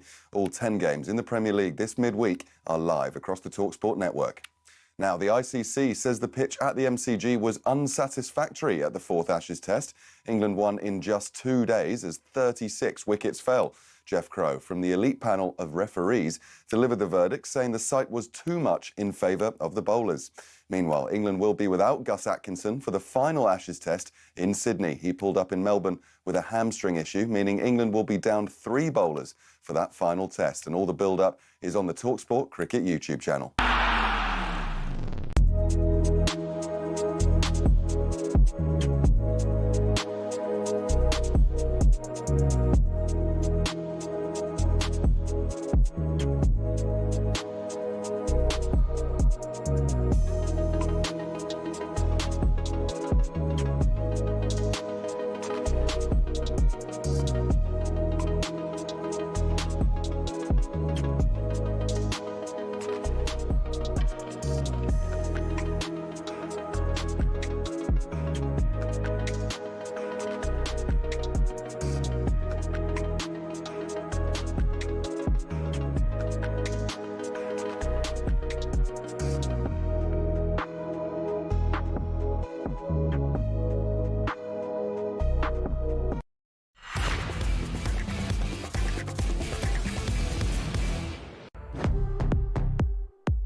talkSPORT, and the phone call's still going, and Crookie's still getting a lot of attention. He walked out into the office just a moment ago and he said, I don't understand it. Why does everybody think I hate Spurs? And Maya, who produces our Friday show sometimes, turned around and says, I support Spurs. And you do hate Spurs. Listen, I'll be forever grateful to Tottenham for Teddy Sheringham and Dimitar Berbatov. Time now to catch up with the latest odds, all thanks to BetMGM. It's showtime on talkSPORT with BetMGM. Get ready for the golden era of sports betting. Visit betmgm.co.uk or download the app. 18 plus gambleaware.org. And joining the Saltmeister and us for the next few minutes is the glorious Gibson from BetMGM. Matt, hello, how are you? What an intro, Sam. I'm not sure I'm quite worthy of that. Are you not feeling glorious today? You're not feeling glorious? Well, I tell you what, it'd been even better if Jayden Bogle or Brendan Aronson had poked one in that they should have scored yesterday against Sunderland. But Leeds. Yeah, I won't say glorious, but I've certainly come onto this show feeling a little bit worse, yeah. Yes, Bogle just sort of hit him on the chest. It wouldn't come down for him, would it? It just sort of scooted away from the post, and I can imagine you feeling a little bit of agony at that time. Who's going to have agony in the title race, according to the bookmakers? Well, I think it's I've heard a lot of chat. Are Villa in it, aren't they? For my money, lads, it is a 3-horse race, but all the top three winning 2-1 over the weekend. Arsenal and City's odds haven't changed since I was on here last Monday. Villa into 16-1. I remember quoting Villa for the top four at 6-4. Only 10 days, maybe 2 weeks ago. They're into 11-25 for the top four. We've obviously got Arsenal Villa tomorrow night, which it'll be an absolute cracker that for the neutral. And then I think maybe the top five is potentially taking shape. Liverpool and Chelsea. Chelsea obviously they should have got something, or maybe should have got something against Villa 1-up at home. Liverpool kind of business as usual, and United, Crookie, I did watch them against Newcastle. It it wasn't one for the neutral, mate. But you've got to be happy that they're in a decent little bit of form. 3 wins in 6, and they are thereabouts when it comes to the top 4 or 5. Yeah, and I think it's only 2 defeats in 11 or 12 games now as well. Listen, it wasn't pretty. The second half, I don't mind telling you I was a nervous wreck, but sometimes those are the satisfying wins, aren't they? When you have to dig deep, you show a bit of character, ended up with a load of kids on the pitch at the end. And I was laughing. So when Man United do it, you have to dig deep. When Spurs do it, it's not good enough. I haven't criticised Spurs' performance yesterday. Yes, you have. You said that they had to sit behind the ball, 38% possession. I've not mentioned possession. Not great. Not great. Only had a couple of chances. Palace had all the chances. Stuff up again for your narrative. I was listening to you yesterday doing Game Day Live. But when it comes to Manchester... No, you weren't. When it comes to Manchester United, I said they'd finish 5th at the start of the season. A lot of people mock me. They're not a million miles away from that, are they? I mean, it's going to be tough. But I think if you'd have said to United fans, you'll be 6th at the turn of the year, having finished so far down the table last season, that has to be seen as progress. Could you threaten top 4, Crookie? 33-10, top 4 tempt you? Or No, I don't think so. I think it'll ultimately come down to a shootout between Chelsea and Manchester United for what should be a 5th Champions League place. I would expect Liverpool to go on now and cement themselves in the top 4. Matt, we've been speaking about West Ham on today's programme, and I know that you have a keen interest in this market. They are in trouble, aren't they? Yeah, banging trouble. I mean, in the bottom 8 sides in the Prem, lads, there's only a couple of draws. Was the best performing teams, and that was Leeds and Burnley, who drew 0-0 with Everton. Listen, we've been talking about it for ages. Wolves are as odds on as I've ever seen a team to go down 1-100. Burnley are catching them up at 1-20. West Ham 2-5, fellas. So again, odds on to go down. The next in line for the relegation markets is Forest at 11-2, Leeds at 6s, then Bournemouth even bigger at 20s. The bookies, lads, are saying the bottom 3 are not being cut adrift. Well, certainly the bottom 2 may have been, but that third spot, the bookies are certainly saying that's West Ham's. But being a Leeds fan for 30 odd years, I know disaster is only just around the corner, and I do think Forest are too good to be in that bottom 4 or 5 come May. So I'm hoping West Ham stay where they are, and Leeds can continue picking up half decent points, and Dominic Calvert-Lewin can continue scoring. But yeah, the bookies are certainly saying West Ham are favs for that. I don't know if a change of manager will help them, or change of system, or whatever. I've not seen too much of them since they're at Leeds in October. I don't know what you boys think. Do you remember that game up at your place back in October? They were absolutely dreadful for the first half an hour. In fact, they got absolutely pummeled, and Leeds should have been further ahead than they were. There was a little bit of nervousness when they got back into the game later on in the match, because they changed the system and they had to alter things around because of a substitution or whatever. But ultimately, that was a dreadful performance. And I think it was indicative of where they were at that time. They haven't really kicked on. I mean, I think they're playing a little bit better, but it would be hard to play any worse, to be honest with you. Tonight, full EFL fixture list on our hands. Adrian Durham takes you around the grounds from 7 o'clock this evening. What are you picking out? Yeah, I mean, as much as we're saying the title is up for grabs in the Premier League, we've pretty much got it as a done deal in the Championship. Coventry 7-25 to win it, 1-16 for the top 2. We are definitely thinking that there'll be a Premier League side come next year. They face Ipswich tonight, and again, lads, if they can put a marker down and get a win against, let's face it, a really decent side, that'll just shove them further in front, and the odds will be even shorter come tomorrow. In behind them, Borough are going all right, Ipswich going all right, Hull, Preston, Bristol, they're all in action. Millwall actually play Bristol tonight, Middlesbrough play Hull. So it's actually all those teams that are thereabouts, they do play each other. I think the home teams will come out on top in those. So Cov, Borough and Millwall to win is about 8-1. But other than Coventry, gents, there's what is there, 8 points? 8 points separates second and 11th or something like that. Shows how good Super Frank has done, doesn't it, eh? Shows how good he's been. I've always liked him, never said a bad word about him. I tell you, the team who've plummeted, Stoke, a wretched run of form, aren't You're they? off to Millwall tonight, aren't you? Yeah, let's hope it's better than the game I saw on Boxing Day. Millwall 0, Ipswich 0. Was not one that lived long in the memory. But yeah, Millwall, Bristol City 7th against 6th. But I want to ask about Watford. It's gone under the radar. Javi Gracia has done a brilliant job since going back there, and they're only a point outside the playoffs. What price are they to go up? Yeah, I mean, up is top 2. Top 2's 22-1. Top 6, 9-4, Crookie. So that's not bad bet, maybe they're coming with a wet sail and getting there. I thought Sheffield United were going to have a really good Christmas, and I've got to say, Crookie, that Wrexham Sheffield was much better than what happened at Old Trafford. They had more goals in the first half an hour than I had shots. But I still think Sheffield United will be thereabouts for the top 6. Interestingly, we've got Southampton top 6 as odds on 10 to 11, maybe top 2 10 to 1 for any Saints fans. I'm not sure about that. I think they've been found out a little bit last few weeks as well. Well, the idea of appointing the assistant coach who's never managed a game before, it works well for the first few weeks, doesn't it? And then all of a sudden the reality bites, and then you have to sort of readjust again. It's a bit of an issue, that. I watched Stephen Bunting go out at the PDC World Darts Championships at the weekend in a thrilling match with James Horrell. It absolutely had me on the edge of my seat. And Luke Woodhouse was involved in another classic as well last night. What's the latest from the PDC World Darts Championship?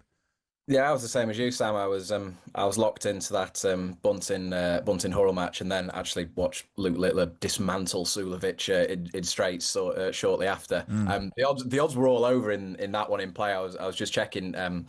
I think Bunting got as big as about 7-2, 4-1 in flight, and it looked like it was going to go all the way. And fair play to James Horrell. That's probably one of the biggest victories of his career. Do you know what was amazing when they got to the bit where Bunting forced it into a decider, and he turned round Horrell and he was just like, calm down, I've still got this. And I thought, God, that's cocky, and he did still have it, didn't he? Yeah, I mean, it was. It's certainly the best game that I've tuned into.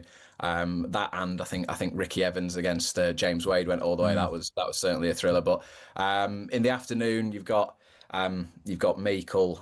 Ricky Evans is in action against Charlie Manby. Sean Martin is all over Charlie Manby. He thinks he's the real deal. And then Nathan Aspinall, of course, we know fairly well from the Premier League. There in the afternoon session, I think Justin Hood probably gets past Ryan Meikle 3-10 odds on favourite.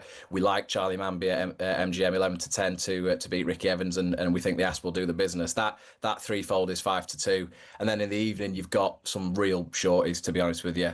Josh Rock in action against Callum Rids. James Horrell is playing this evening, and he is against Ryan Searle, but we make Ryan Searle the fav in that. And then Luke Littler against Rob Cross. Lads, Luke Littler 1-16 against a fellow Premier League player and sort of really well-known name in the game. Not much value in those three to win outright, but Rock, Littler, Searle all to win and hit the most 180s at 14-5 is maybe not bad. Lads, who can beat Luke Littler? We don't think anyone can. 8-13 to win this thing all the way. Luke Humphries as big as 4-1. Rock, Littler, Searle, is that what you said? Yeah, Rock, Searle, Littler all to win and hit the most 180s at 14-5. Okay, sounds like a game of rock, paper, scissors, doesn't it? Thank you very much, Matt. Appreciate that. You're listening to talkSPORT. That was the latest odds, all thanks to BetMGM. Visit betmgm.co.uk or download the app 18+, begambleaware.org. This is talkSPORT. It's showtime on talkSPORT with BetMGM. Keep things golden with responsible play at betmgm.co.uk. 18+, gambleaware.org.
$26K for 2026 on talkSPORT. Yes, £26,000 could be yours if you enter our big competition for 2026. talkSPORT already looking forward to the new year, giving you a chance to win a massive prize. For your chance to win, text WIN to 83338. Text costs £2.50 plus your standard message rate. Or you can call 0343 423 9761. Now, lines close at 12 p.m. on Friday, the 9th of January 2026, and you need to answer your phone if it rings at that time. UK residents only, 18 plus. This is a network promotion, and full terms and conditions are available at talksport.com/win. So, for your chance to win, 83338 is the number you need to send the message to. Win at the front of that, and good luck. You could win £26,000. We were talking to Matt Gibson just a moment ago about the ridiculously short odds that Luke Littler has for his match tonight. Talking of ridiculously short, what about that test match down in Melbourne? 2 days, staggering win for England. They ended an 18-match winless streak in Australia, avoided an Ashes clean sweep in what was, I suppose, a quite absurd situation. Let's speak to the UK editor of ESPN Cricinfo, Andrew Miller. Andrew, thank you very much for joining us again. How much of this was down to England and how much of this was down to the curator? Oh, Sam, yeah. The curator's been hung, drawn, and quartered for this one. He's been paraded on the courtroom steps. He's scapegoated. It's absolutely extraordinary, isn't it? You think of all the chat that Australia have about England banging on about moral victories. I was reading the Barney Roney in the Guardian made the very persuasive case that this is a case of an immoral victory. England have won a test they shouldn't possibly have won because obviously it was nothing to do with any skill on anyone's part. It was all to do with 11 millimetres of grass. So it's all nonsense, isn't it? But yeah, it's been a ridiculous series. But England are on the board, first time in 15 years. So I guess we've got to be excited about that. But yeah, it was a bit of a weird one. I won't pretend. Yes, and even weirder was the fact that yesterday, the Melbourne Cricket Ground head curator, that means groundsman, by the way, Matthew Page, held a press conference on Sunday to talk about the state of the wicket. I was in a state of shock after the first day to see everything that happened and 20 wickets in a day. I've never been involved in a test match like it, and hopefully never involved in a test match like it again. It was a roller coaster ride for 2 days. We'll learn from it, we'll grow from it, we'll get better at it, just like we have over the past years. So if this hasn't gone as we planned, we will look at the data, we will analyse and we will look at what we need to do now to improve to ensure that next year is a success for us. Yeah, I mean, amazingly, Andrew, this was a press conference that was much touted after the end of the Test match, and yet no one bothered to set him up a proper microphone or any sort of equipment so you could actually hear what he had to say with any real clarity. There was 10 extra millimetres of grass left on the surface. I mean, we could sit here explaining it all day, but the most important thing is that Cricket Australia have lost out on around about £5 million in terms of revenue. So what does that mean? Because if this happens every time, it's actually not very good for Test cricket, is it? Well, it really isn't. I mean, there's an awful lot about the Ashes that has become very much about the money. I mean, I think a lot of the issue that came out of the last tour, remember, happened in COVID. It was like, should it go ahead? Shouldn't it go ahead? I think realistically, during COVID, they probably should have thought, we better not play this series right now. It would be unbecoming. But they played it because of the money. There is an acceptance that England, Australia and India basically are the three teams that make money in world cricket. And therefore, you've got to cash in when those teams play each other. And for this test to have gone 2 days, just like the Perth test, and obviously the Melbourne is a bigger spectacle, bigger ground, bigger eyeballs. and bigger loss. And so, after what it's meant to have been 20 days of the series, we've had 13. It's absolutely extraordinary. The losses left, right, and centre, and you can blame it on 10 millimetres of grass if you like. A lot of it comes down to the fact that batting techniques, or certainly stickability among modern day Test cricketers, is not what it used to be. And ironically, one of the reasons why they left so much grass on this pitch was that 8 years ago, Alex Crook rocked up on a pitch that had barely any grass and batted so long and so boringly for a ground record 244 that they vowed we're never going to let this happen again. And you be careful what you wish for, don't you? And I think they would rather have Alex Crook boring everyone to death for 5 days than a game that goes only 2 days.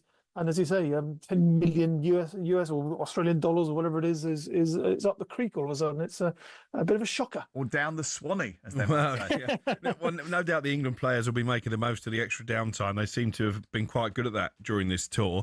How much does this win... Which is rich coming from you, to be fair. How much does this win ease the pressure on the management? Because it's interesting to note that Joe Root has come out and said that it will be silly to make changes now following this Ashes defeat. Obviously, Ben Stokes, Brendan McCullum and Rob Key in particular have come in for a bit of scrutiny.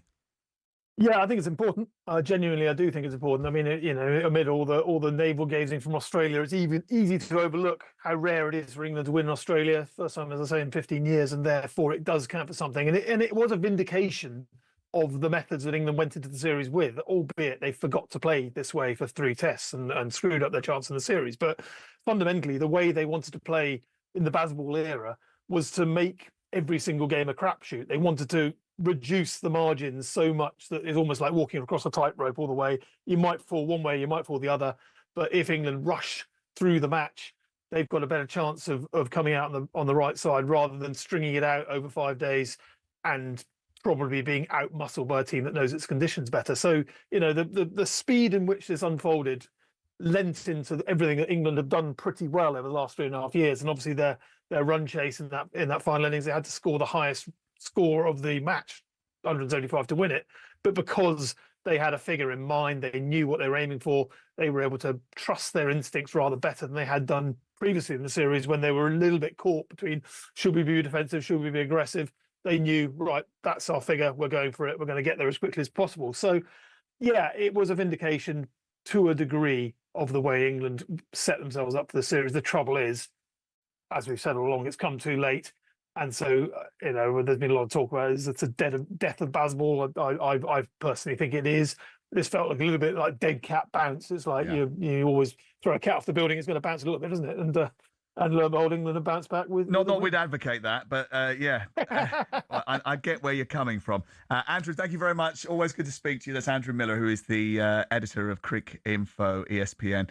And you can head over to the talkSPORT Cricket YouTube channel if you want more on the Ashes series. And don't forget to subscribe to that. They do a great podcast following on as well, which is available for wherever you get your podcast. You're listening to Matterface and Crook on talkSPORT with Selco Builders Warehouse. Check out this month's real deals at selcobw.com. Next, we're going to focus on Manchester United and Newcastle from Boxing Day. I know Crook's had a little bit of his say on that, but I just wonder whether or not he wants to get into that change of formation just that little bit more.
former West Ham manager has urged caution to the club over talk that Nuno could be sacked. It's our understanding his job could be in trouble if he can't help turn around their fortunes. Harry Redknapp says recruitment's been the main issue, but isn't sure who else gets dragged into the relegation battle. Leeds are on a roll. They're playing fantastic at the moment, as you say. I think Sean Dyche will get Notts Forest out. You know, I'm a big Sean Dyche fan. He knows what he's about.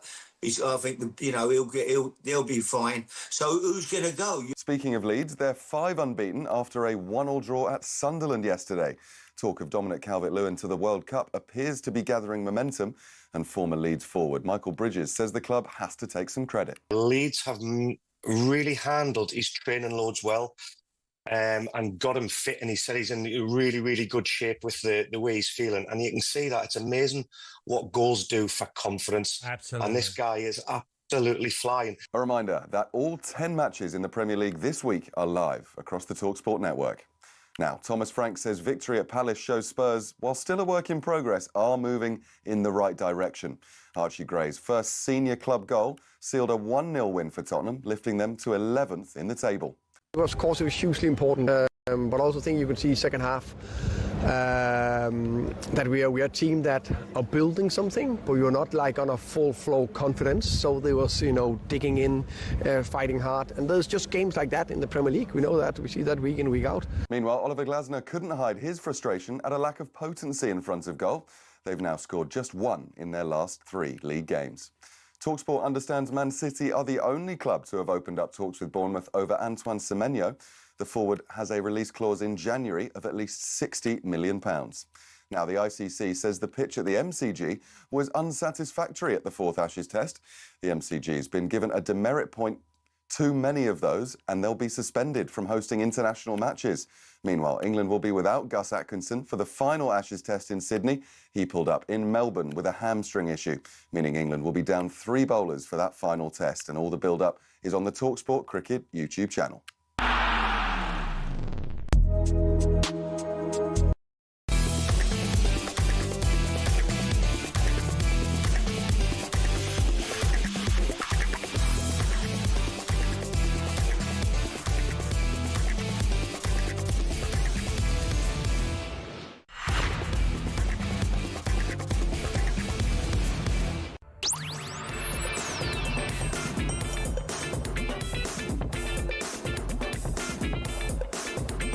It's talkSPORT, Sam Matterface and Alex Crook. Yeah, I'm a little bit under the weather today, but Alex is in the peak of his condition, which is baffling, really, because the only time he takes a break is when the pub runs out of his favourite ale. Honestly, if resilience was measured in pints poured, he is in the Premier League.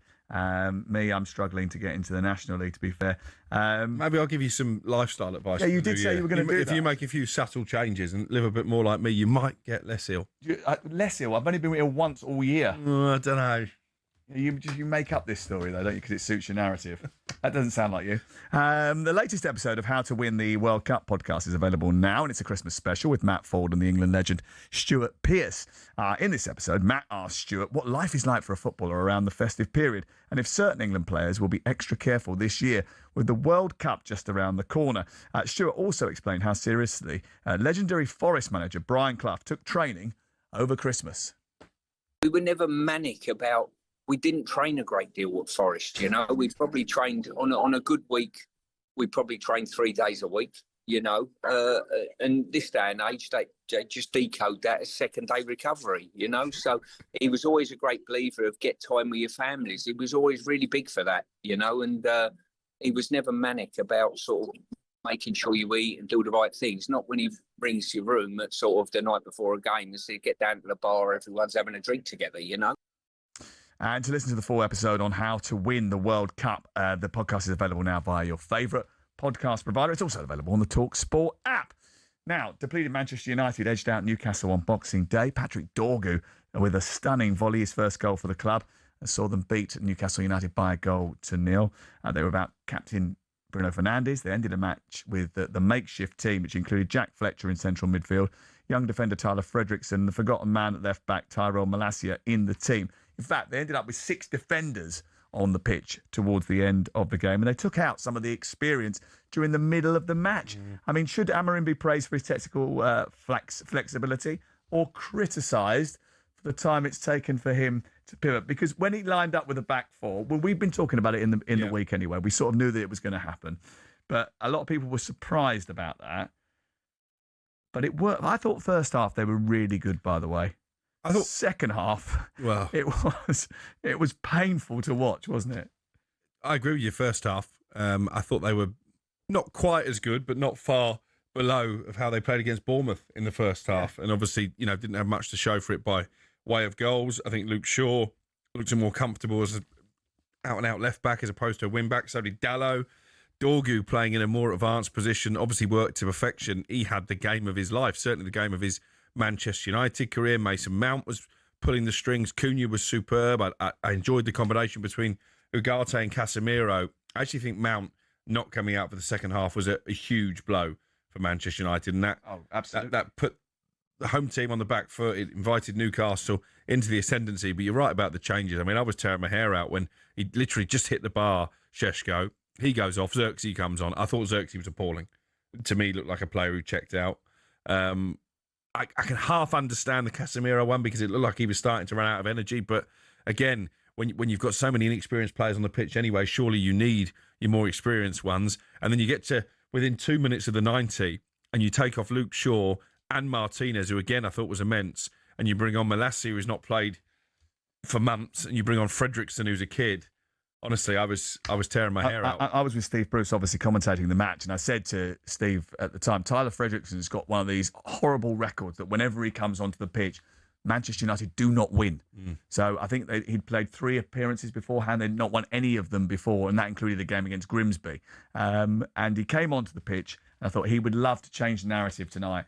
And to be fair, he settled straight in, and he was okay.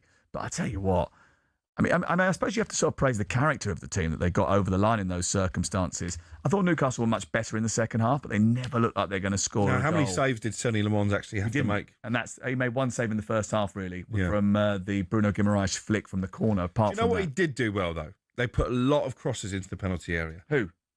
Lemons. Newcastle. Yeah, they put Newcastle put in loads of crosses. It was ridiculous the amount of crosses they put in. But he caught the ball. Yeah, he did. Which his predecessor wasn't particularly good at. Makes a big difference if your goalkeeper catches it as opposed to dropping. Hold on a second. Have we just gone? He's a great goalkeeper because he.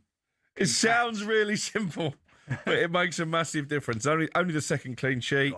I mean, it's going to be a goalie. He's got good hands. It's going to be interesting to see what sort of team they put out against Wolves. I don't think that'll be a walkover. You look at the way Wolves played against Liverpool in the second half, and right, Arsenal. Martin Keown, I'm worried about Wolves. I am a little bit, because every time you think United are in a good position to really attack that top 5, get some momentum. They've beaten Newcastle. Well, they definitely beat Wolves. That'll be back-to-back wins.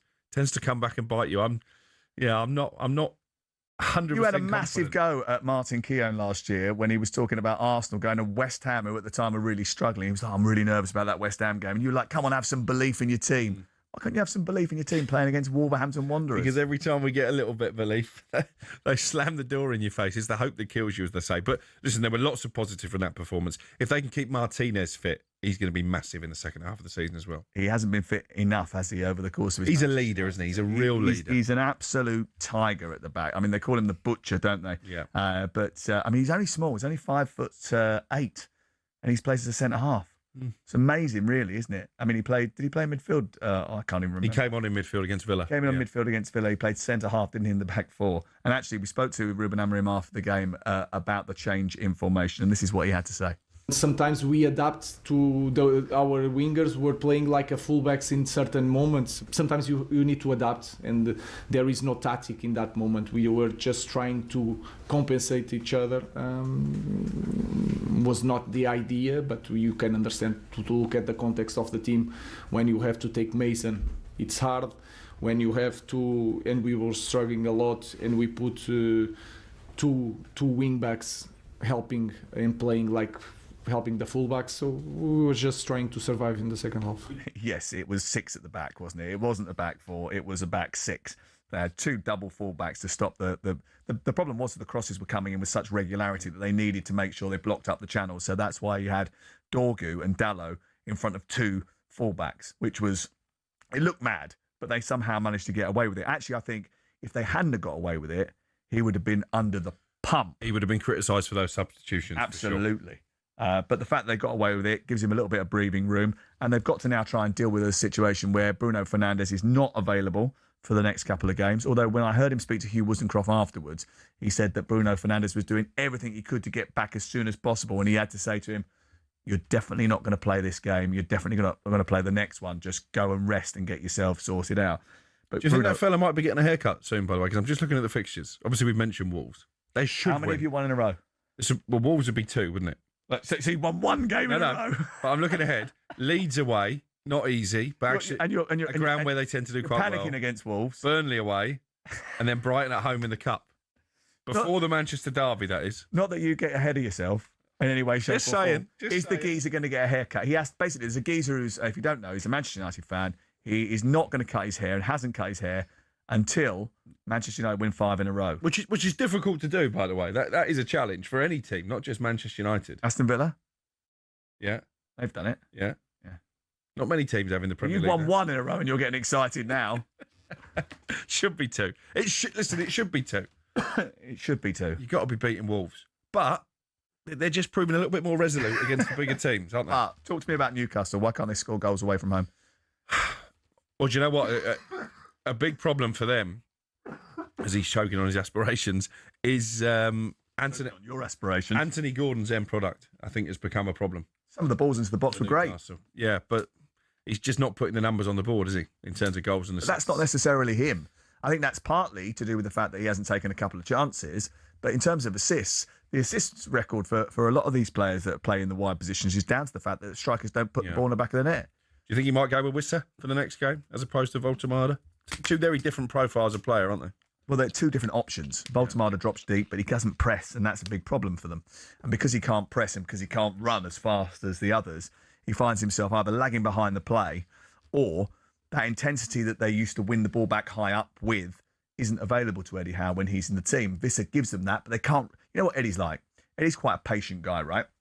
He's not going to rush Visser into the team and try and build everything around him when he knows he's still coming back from injury. The risk of him breaking down again will be frightening to Eddie, because if he doesn't have him for the second half of the season, they're in massive trouble.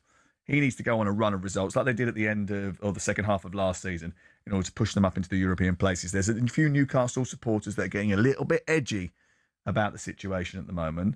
Look, they've won a Carabao Cup. They're in the Carabao Cup semi-finals this year. They're going to go through into at least a playoff round in the Champions League. They've done well in that competition. The idea that he's under some sort of scrutiny, I think, is ridiculous. Yeah. But he will be, because at the moment they're sitting in the bottom half of the table. Yeah, and it's because of that away form, and it's a real Achilles heel if you're so good at home as they are. Still only 3 teams have won at St James's Park this season, but you can't back it up on the road. And the next away game is at Burnley, and there's going to be a lot of pressure on Newcastle to win that one. But again, Burnley, not the easiest team to play against. Everton found that out at the weekend. That midfield trio was so important, wasn't it, last season? Tonali, Guimaraes and Joe Linton. Obviously, he's had to break that up because Joe Linton's not been fully fit. He's got a groin injury, which has caused him a real problem. Yeah, because Ramsey hasn't really hit the ground running since he came in the summer. If you're looking for positives, and this is England relevant as well, I thought Lewis Hall was excellent. Yeah, but he always is. He's made a massive difference to that team since coming back. They miss Livramento as well. They haven't got Botman. They've struggled so much with injury this season, and I don't think that's mentioned enough, really. Defensively, you're playing Lewis Miley at right back. With all due respect to Lewis Miley, who's been brilliant, by the way, and come up with 2 very important goals in recent weeks. The fact is that they can't be relying on someone who plays in midfield to play at right back. And actually, they could do with him in midfield because he is bigger, stronger than he was before, and he is packing a bit of a punch. I think he'd be useful in there. Yeah, the injuries have obviously made a difference, but I'll go back to the summer. It was a really tough summer. The Isak saga dragged on for me for longer than it should have done. I think the owner should have intervened a lot earlier if they planned to sell him and say, look, this is what we want. Let's just get this deal done. They missed out on targets. I mentioned Hugo Ekitike, who obviously has gone to Liverpool and been superb. So it was always going to be, I think, a transitional year. If they get anywhere near the European places and maybe back to another cup final, I think he'd have done well. Okay. Now, I did say I had a text message that I wanted to read out to you. This is harking back to your dismissive attitude around Tottenham Hotspur. Here we go. Our texter has sent this one in. No name on it, though, which is a bit of a shame because I would like to have name-checked this person for a brilliant response. Why would Xavi not take the job? Huge club. He's not even in for it, by the way. So Can I finish the text message before you interrupt? I know you're trying to shut it down because you're worried about what's coming. We can give you facts after we've given you the statement. Why would Xavi not take the job? Huge club, next best stadium. I think that's supposed to be best stadium in the world. Unreal training ground. All these are facts, by the way. Levy's out. Fact.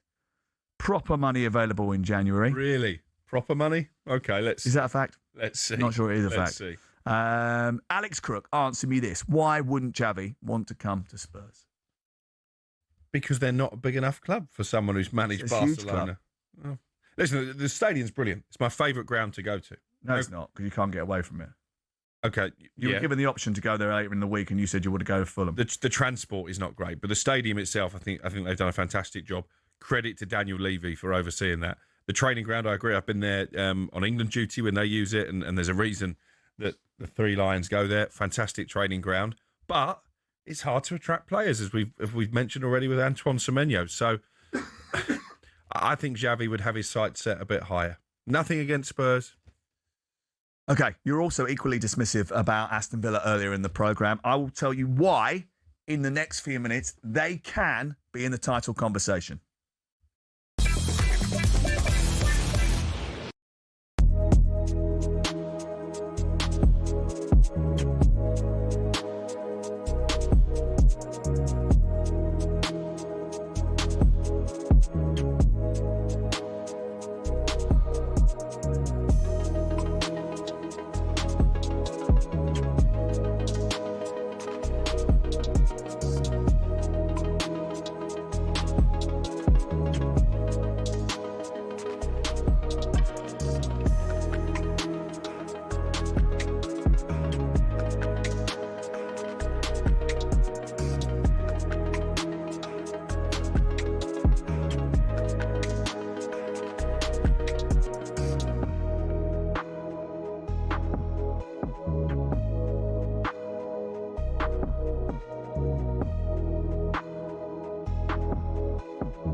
talkSPORT, and Andy Goldstein and Jason Cundy are back with a brand new episode of 21 Minutes to Go, the podcast that is the usual mix of pure nonsense and oversharing. The perfect escape from the family between Christmas and New Year. Grab 21 minutes of peace and laughs with 21 minutes to go, available from your favourite podcast provider. And Jason Cundy was at Stamford Bridge on Saturday as Aston Villa came from behind to beat Chelsea thanks to an Ollie Watkins brace. Villa didn't have a shot in the first half of the game. They trailed thanks to João Pedro's goal. Not really João Pedro's goal. Watkins was part of a triple sub just before the hour mark and stole the headlines with his match-winning goals. Now, before Saturday, Watkins had scored just 3 goals in 17 league games. He struggled a lot for the campaign. But interestingly, after the game, and I thought this was really fascinating, Unai Emery said that Watkins is actually sometimes better coming off the bench and having a late, sharp impact in a match rather than as a starter. I'm not sure that Watkins would be particularly fond of that, but there is a time now, and there has always been a time, for impact substitutes and finishers. And maybe that could be the perfect role for him. And if it is the perfect role for him at Aston Villa, it could be for England as well. Yeah, and actually it goes back to the point that I was making earlier, that maybe it is a deliberate ploy from Unai Emery, that he knows he's got these finishers to come off the bench, that they just sort of hang in to games until the final half an hour and then bring those players on. I thought he made a terrific impact, Ollie Watkins. I thought the second goal he scored in particular was good, and the first was the type of finish that maybe he wouldn't have come up with in the first half of the season. And he's timing his run, isn't he? Because someone is going to have to be Harry Kane's understudy. Doesn't look like it's going to be Danny Welbeck. I think it's probably still a big stretch to talk about it being Dominic Calvert-Lewin, even with the form that he's in. So maybe Ollie Watkins is coming back to the boil at the right time. I said to you that you were a bit too dismissive of Aston Villa earlier on. You don't think they can win the title? No. I think they can win the title, or at least be in the conversation for this reason, right? Because I don't believe this nonsense that the first hour was by design. There's no manager in the world that sits there and goes, do you know what, let's get pummeled for 60 minutes. No one says that.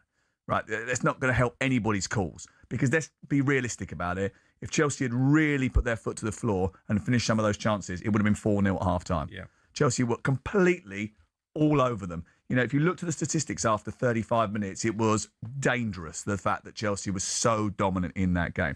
Big problem, Chelsea didn't finish the chances. But what he does, what Unai Emery has, that a lot of managers don't have, is a change. He has a change. He has a change in tactic. He has a change in emphasis. He has the ability to influence his team. He has the ability to alter the mindset with a couple of quick tweaks. Chelsea were dominating the midfield area. They were getting absolutely no joy in there at all, Aston Villa. So what he did was he brought on Onana. Onana's a massive physical presence. It freed up Tielemans to go and play higher up the pitch. Tielemans is fantastic at playing the ball around in tight areas and feeding the ball into the people that can do the damage, like Watkins. Rodgers goes out to the flank, gives him a little bit more freedom to try and create something. Watkins explained the changes and said that Emery changed it because Chelsea were going man for man all over the park and getting in their faces. And what it meant is that they had an extra centre-back when they were going long.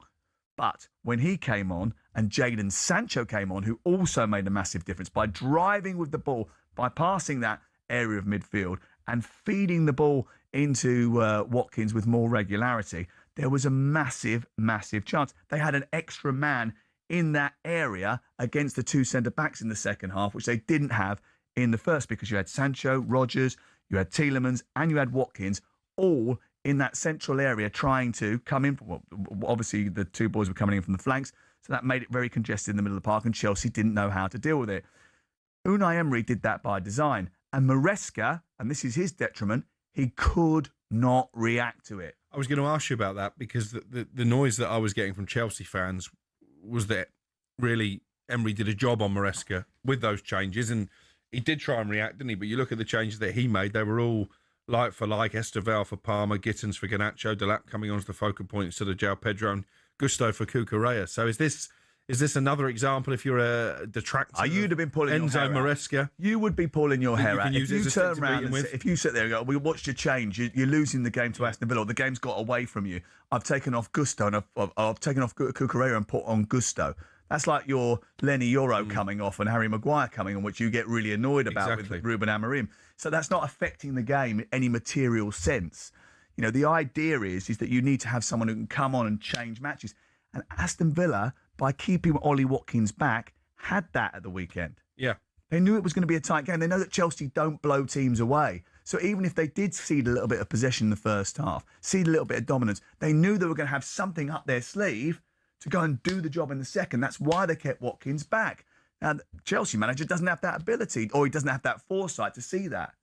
Well, it's been one of your criticisms that, his in-game management, maybe even some of his decisions before a game to try and tailor the team to certain opponents have not paid off. And I do think he's put pressure on himself with those comments that he made after the Everton win, worst 48 hours of my managerial career. You look at their form in December, lost at Leeds, drew at Bournemouth, which is an achievement in itself with the form that Bournemouth are in, lost in Atalanta, and they put themselves in a difficult position now to get in the top 8 in the Champions League. Beat Everton, but not convincingly. Beat Cardiff of League One, but again, did it the hard way. Terrible. Terrible in the first half against Newcastle at St James's Park. And obviously lost at home to Villa. So I do think questions will be asked because they're a long way back, aren't they now? They're 13 points behind Arsenal. Now, 10 points behind Aston Villa. And when they drew with Arsenal at Stamford Bridge, they were being talked about as possibly being the main title challengers. That isn't going to happen. I told you they weren't. From the beginning of the season, I said to you they wouldn't be challenging for the title. Well, you say they're naive, and yeah. I don't think you're talking about just the players. I think you're talking about the manager as well. The manager is the embodiment of the players. He is a developing coach, like they're developing players. He's not an established elite top coach. He is someone who could end up being that, but he's going through a learning process on the job at Chelsea. And all the players are as well, because they're all younger, developing players. They need more experience around them. He might actually benefit from an experienced assistant. Yeah, it's a good shout. And that's no disrespect to Willy Caballero, but Willy Caballero is not an experienced assistant. He only finished playing not so long ago. It's a massive week for Chelsea, isn't it? Because Bournemouth at home, Bournemouth no wins in 8. They have to win that game. Yeah. Because then they go to Manchester City, which you can only see one outcome. So if they don't beat Bournemouth... And Bournemouth haven't won for ages, by the way. And then Dr. Chelsea will turn up and then they lose at Manchester City. And then they've got a London derby against Fulham, who obviously beat them at Stamford Bridge last season. Yeah, but Arsenal at home. They could have beaten them at Stamford Bridge this season, by the way, if that Josh King shot. This is a tricky run to navigate, potentially. Yeah, I know. I'm a little bit concerned about that. I've got to be honest with you. But we were talking about Unai Emery, and I was telling you why I think they might win the title. I don't think they will win the title. I think they've got to be in the conversation, though. I think they deserve the respect of being in the conversation because after 11 straight wins, which is an amazing, amazing record, by the way, there's no Aston Villa fan sitting there with a massive, great big hair. Sort of doing the rounds in and around Birmingham. They've all got skinheads because they don't wait for haircuts there. They've won more than 5 in a row. They've won 11 and they've won 18 points from losing positions, which does say this. It says 2 things. 1, there's amazing character in the team. And 2, there's a tactical adaptability and unpredictability about this team that other teams don't have or can't read. If it's not going their way, and often it isn't, they change it. That's what you want from a manager and a coach in a game. Yeah, he's been terrific. When you look at where they were when he came in and relegation candidates under Steven Gerrard to get them into Europe, to get them into the Champions League, and now to get them pretty much cemented in the top 4. It would take a big collapse in the second half of the season not to at least finish in those top 4 and get back in the Champions League. I think it's been fantastic. And then you look where they were at the start of the season. There were some Villa fans who were calling for Unai Emery's head. They were booing Morgan Rogers when he was substituted. I don't think they're doing that anymore, are they? And credit to him because he didn't take Morgan Rogers out of the team. He gave him the opportunity to play his way back to form. And my word, is he back to form? He is. Don't forget this week, by the way, talkSPORT is your home of live Premier League football with 10 midweek games exclusive to us. 7:30 tomorrow evening. Chelsea hosting Bournemouth. Where are you? I am at Stamford Bridge. Are you doing the commentary on Talk? No, that'll be Ian Danter. So I'll be doing the updates on TalkSPORT. All right, so I'll get to speak to you on Tuesday night, will I? You will. Fantastic. I am hoping to be at Aston Villa versus Arsenal. And in order to try and make sure that I'm available for the big one, I'm using some honey and hot water here to try and soothe my voice. Little drop of single malt in there as well? Yes. No, definitely not. I think is it Tom Kerridge who gifted us the honey. So this is Superstar Honey, which is trying to get me through. I might have one of them myself, just to protect myself against future infection. And spent 3 hours with you. Yeah, well, you spent more than 3 hours with me over the last week. I wouldn't worry about that. If I've got it, you've got it. Next, we're delving into Alex Crook's transfer notebook. Ooh.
Could West Ham soon be dealing with their third manager of the season? It's our understanding Nuno could face the sack unless the club's form turns around. They're winless in 7 and are 6 adrift of safety. But Harry Redknapp has told us this doesn't all lie at Nuno's feet. The recruitment's been poor and the manager has to get on with what he's been given, unfortunately. And the hand they keep getting dealing the managers is not good enough. The players are not good enough. As West Ham falls further, Leeds gradually pull themselves away. Their 1-1 draw at Sunderland yesterday means they're 5 unbeaten and 7 clear of the bottom 3. Meanwhile, Sunderland move on to 28 points, not far off the top 5. Michael Bridges, who played for both Sunderland and Leeds, has been wholly impressed. It's so good that these teams are breaking the trend and been impressed with the way they've handled the big occasions and the big matches. Next up for Sunderland and Leeds are Man City and Liverpool, respectively. All 10 games in the Premier League this midweek are live across the talkSPORT network. Now, the ICC says the pitch at the MCG was unsatisfactory at the 4th Ashes Test. England won in just 2 days as 36 wickets fell. Jeff Crow from the elite panel of referees delivered the verdict, saying the site was too much in favour of the bowlers. Meanwhile, England will be without Gus Atkinson for the final Ashes Test in Sydney. He pulled up in Melbourne with a hamstring issue, meaning England will be down 3 bowlers for that final test. And all the build-up is on the talkSPORT Cricket YouTube channel.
Latest episode of Danny Kelly's Transfer Euro Express podcast, which is out now, and he's joined by the European football guru Andy Brassel. They discuss all the major stories from across the continent, including Edinson Cavani announcing his retirement, the Serie A fixture between Como and AC Milan in Perth getting cancelled. That's Danny Kelly's Trans Euro Express, available to listen via the talkSPORT app and wherever you get your podcasts from. Danny Kelly on from 1 o'clock this afternoon with Darren Ambrose, who caused so much controversy earlier on today in the show. He's a controversial figure, is Ambrose, must be said. As reported last week, Liverpool do not plan a move for Antoine Semenyo in this transfer window. Alex Crook reporting that this week. Your transfer notebook is going to get a bit of a battering over the course of the next 5 weeks. Some have said that Manchester City are buying Antoine Semenyo to stop their rivals from getting him. Would they operate like that? I wouldn't have thought so, to be honest. I think when we first reported on City's interest, it was more about the fact that Pep Guardiola had a concern that they weren't getting enough goals from midfield. That's changed a bit, obviously, with Ryan Cherky coming into top form and Phil Foden getting back to his best as well. But I think the jury is still out, actually, on the wide players. I'm a fan of Jeremy Doku, but does he put enough numbers on the board in terms of goals and assists? Possibly not. I'm not sure why they extended Savinho's contract. And I think maybe he's one to keep an eye on with a view to Tottenham, who are obviously keen to sign him in the summer, because if Semenyo does come in, you'd have thought that Savinho's game time will again become limited.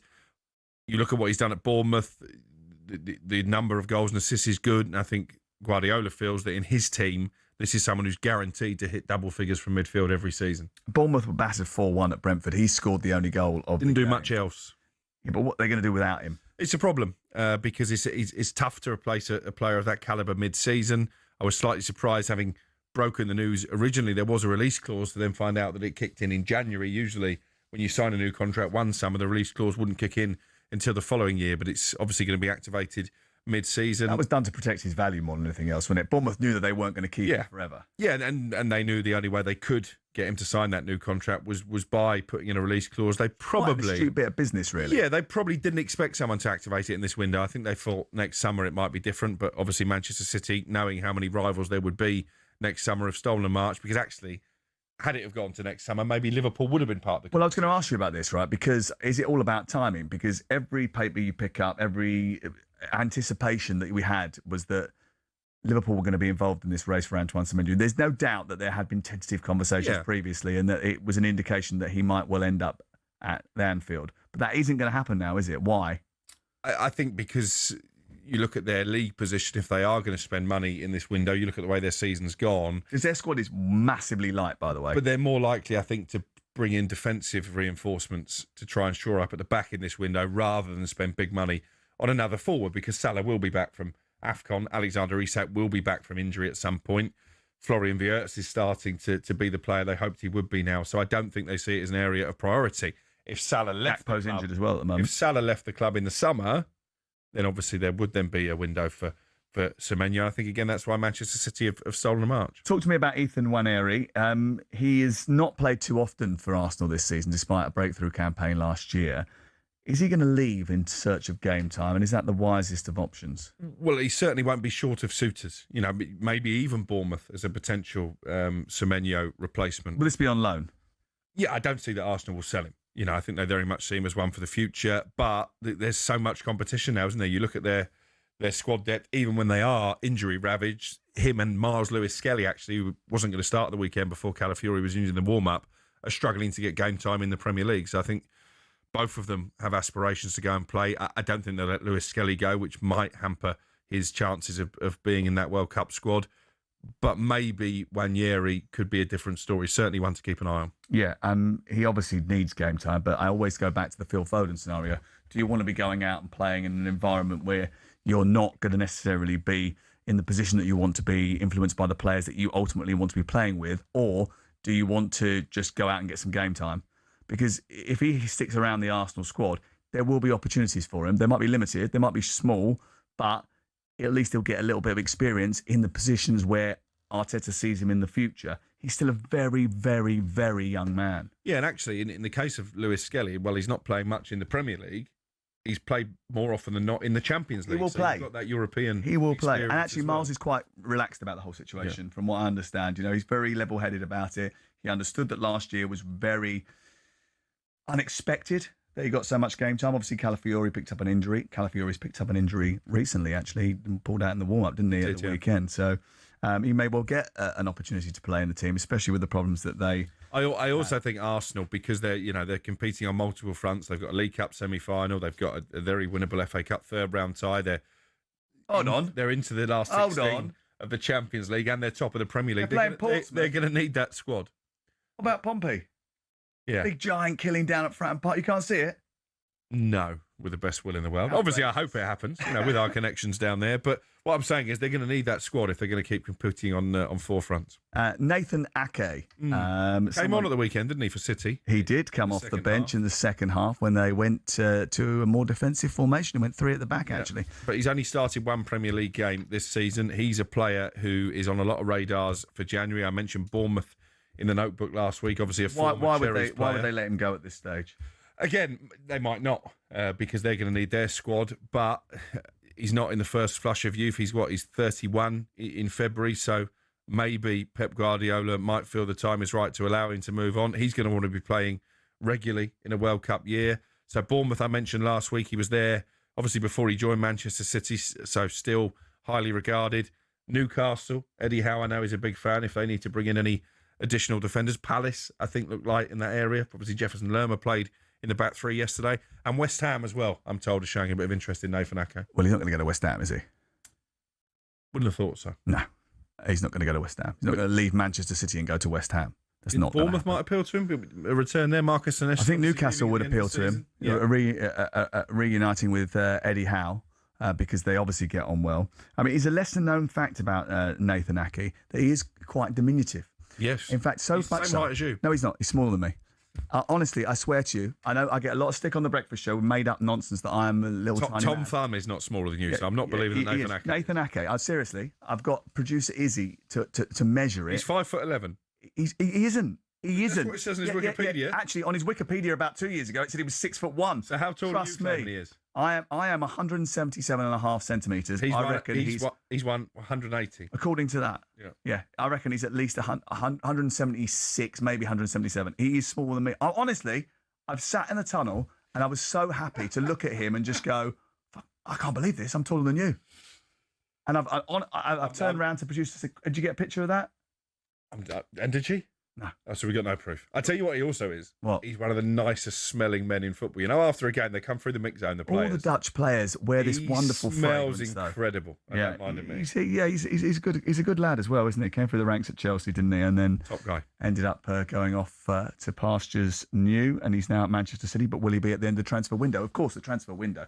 The best place to follow it is on talkSPORT, the talkSPORT app, and our great programming that surrounds that. We've got a big program on the day itself, haven't we? Deadline day. I believe we're going to be on air at 6:30, myself and Jim White, because the window closes at 7, and then we'll go right through till 10 o'clock on that Monday night. Look at that, yes. And at the same time, I think we've got a live Premier League game on talkSPORT 2 that night. Burnley-Sunderland. Yes, we have. I think Sunderland-Burnley, but close. It was quite an easy one to move on to talkSPORT 2. Outrageous. More disrespect from Alex Crook. It doesn't stop, does it? You're listening to Matterface and Crook on talkSPORT with Selco Builders Warehouse. Check out this month's real deals at selcobw.com. Next, we'll be looking ahead to what will be a massive evening in the EFL.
26k for 2026 on talkSPORT. How would you like to win £26,000? Well, if you would like to win £26,000, you have come to the right place, my friend, because talkSPORT is already looking ahead to another exciting year in 2026, and we are giving you the chance to win that huge prize straight off the bat. For your chance to win, text WIN to 83338. Text costs £2.50 plus your standard network rate. You can call 0343 423 9761. Lines close at 12 p.m. on Friday the 9th of January 2026. That's when you need to answer your phone. If it rings, UK residents only, 18 plus. It's a network promotion. Full T's and C's are available at talksport.com/win. So, for your chance to win, text WIN to 83338. Now, good luck. Before we crack on with the next part of the programme, here we go. Our esteemed colleague Hugh Wozencroft is obviously tuning in. Great, Hugh. Season's greetings, Hugh. He says Ake is never, and he's written never in block capitals, shorter than Sam. Shut up, Wozencroft. What do you know? You don't talk. You talk loads of laughing nonsense. faces. But listen, I was all positive about you just for a second there. I think it's important just to clarify. So, how tall are you?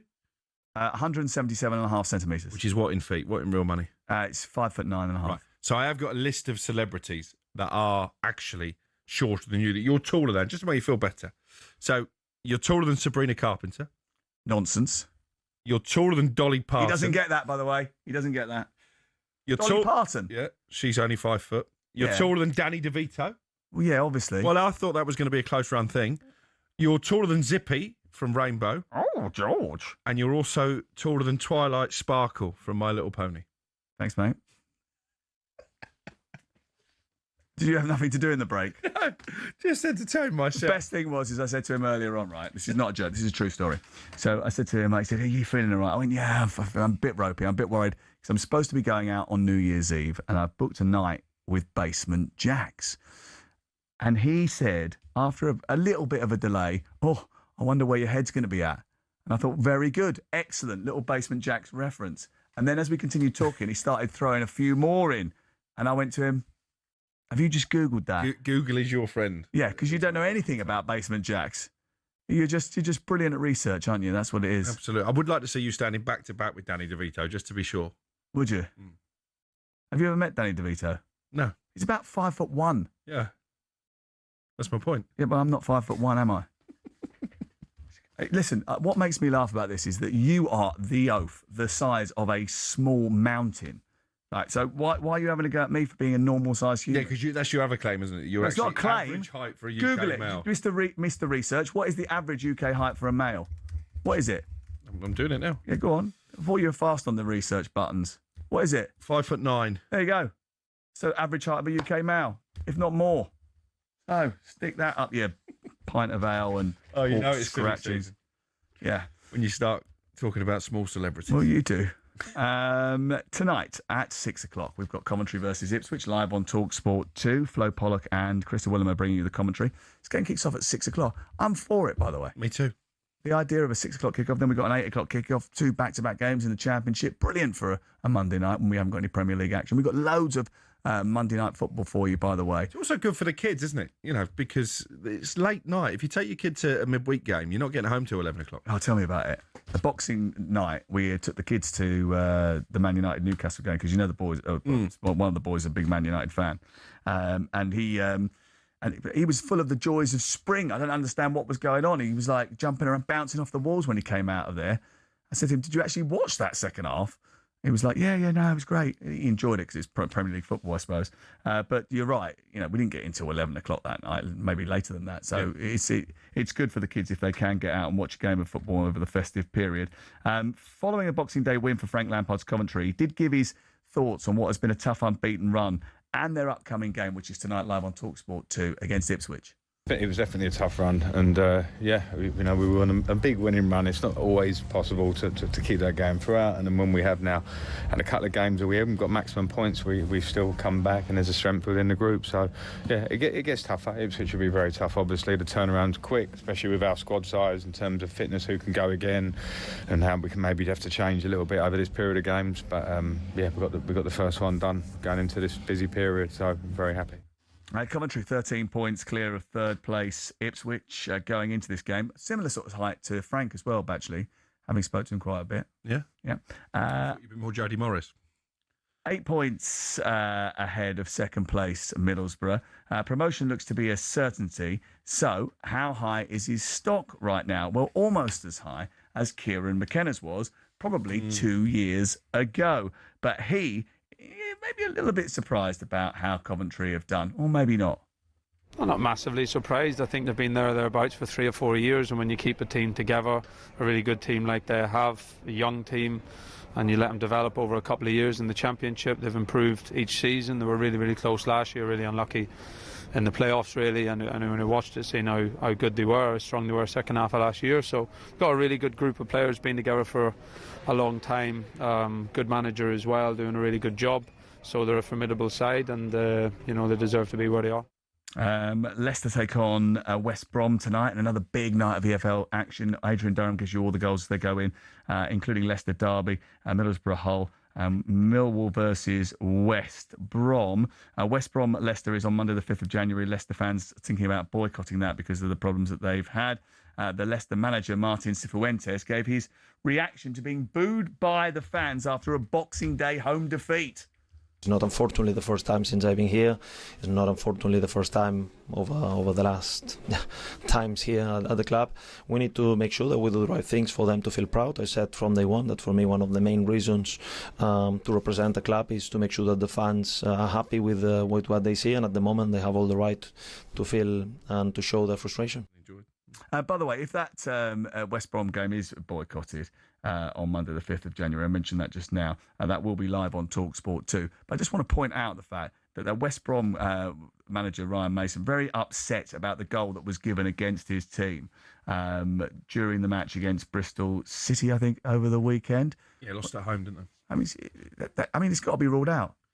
It's offside to me. I mean, the player is in the line of the goalkeeper. He makes a movement towards the ball. If it was a Premier League game, it's McMetty shot and they had VAR, it'd be ruled out. Reece steps over the ball in front of the goalkeeper. The goal goes in. The goalkeeper doesn't move. It's obviously an offside. I mean, you can see that. You don't need VAR to see that, do you?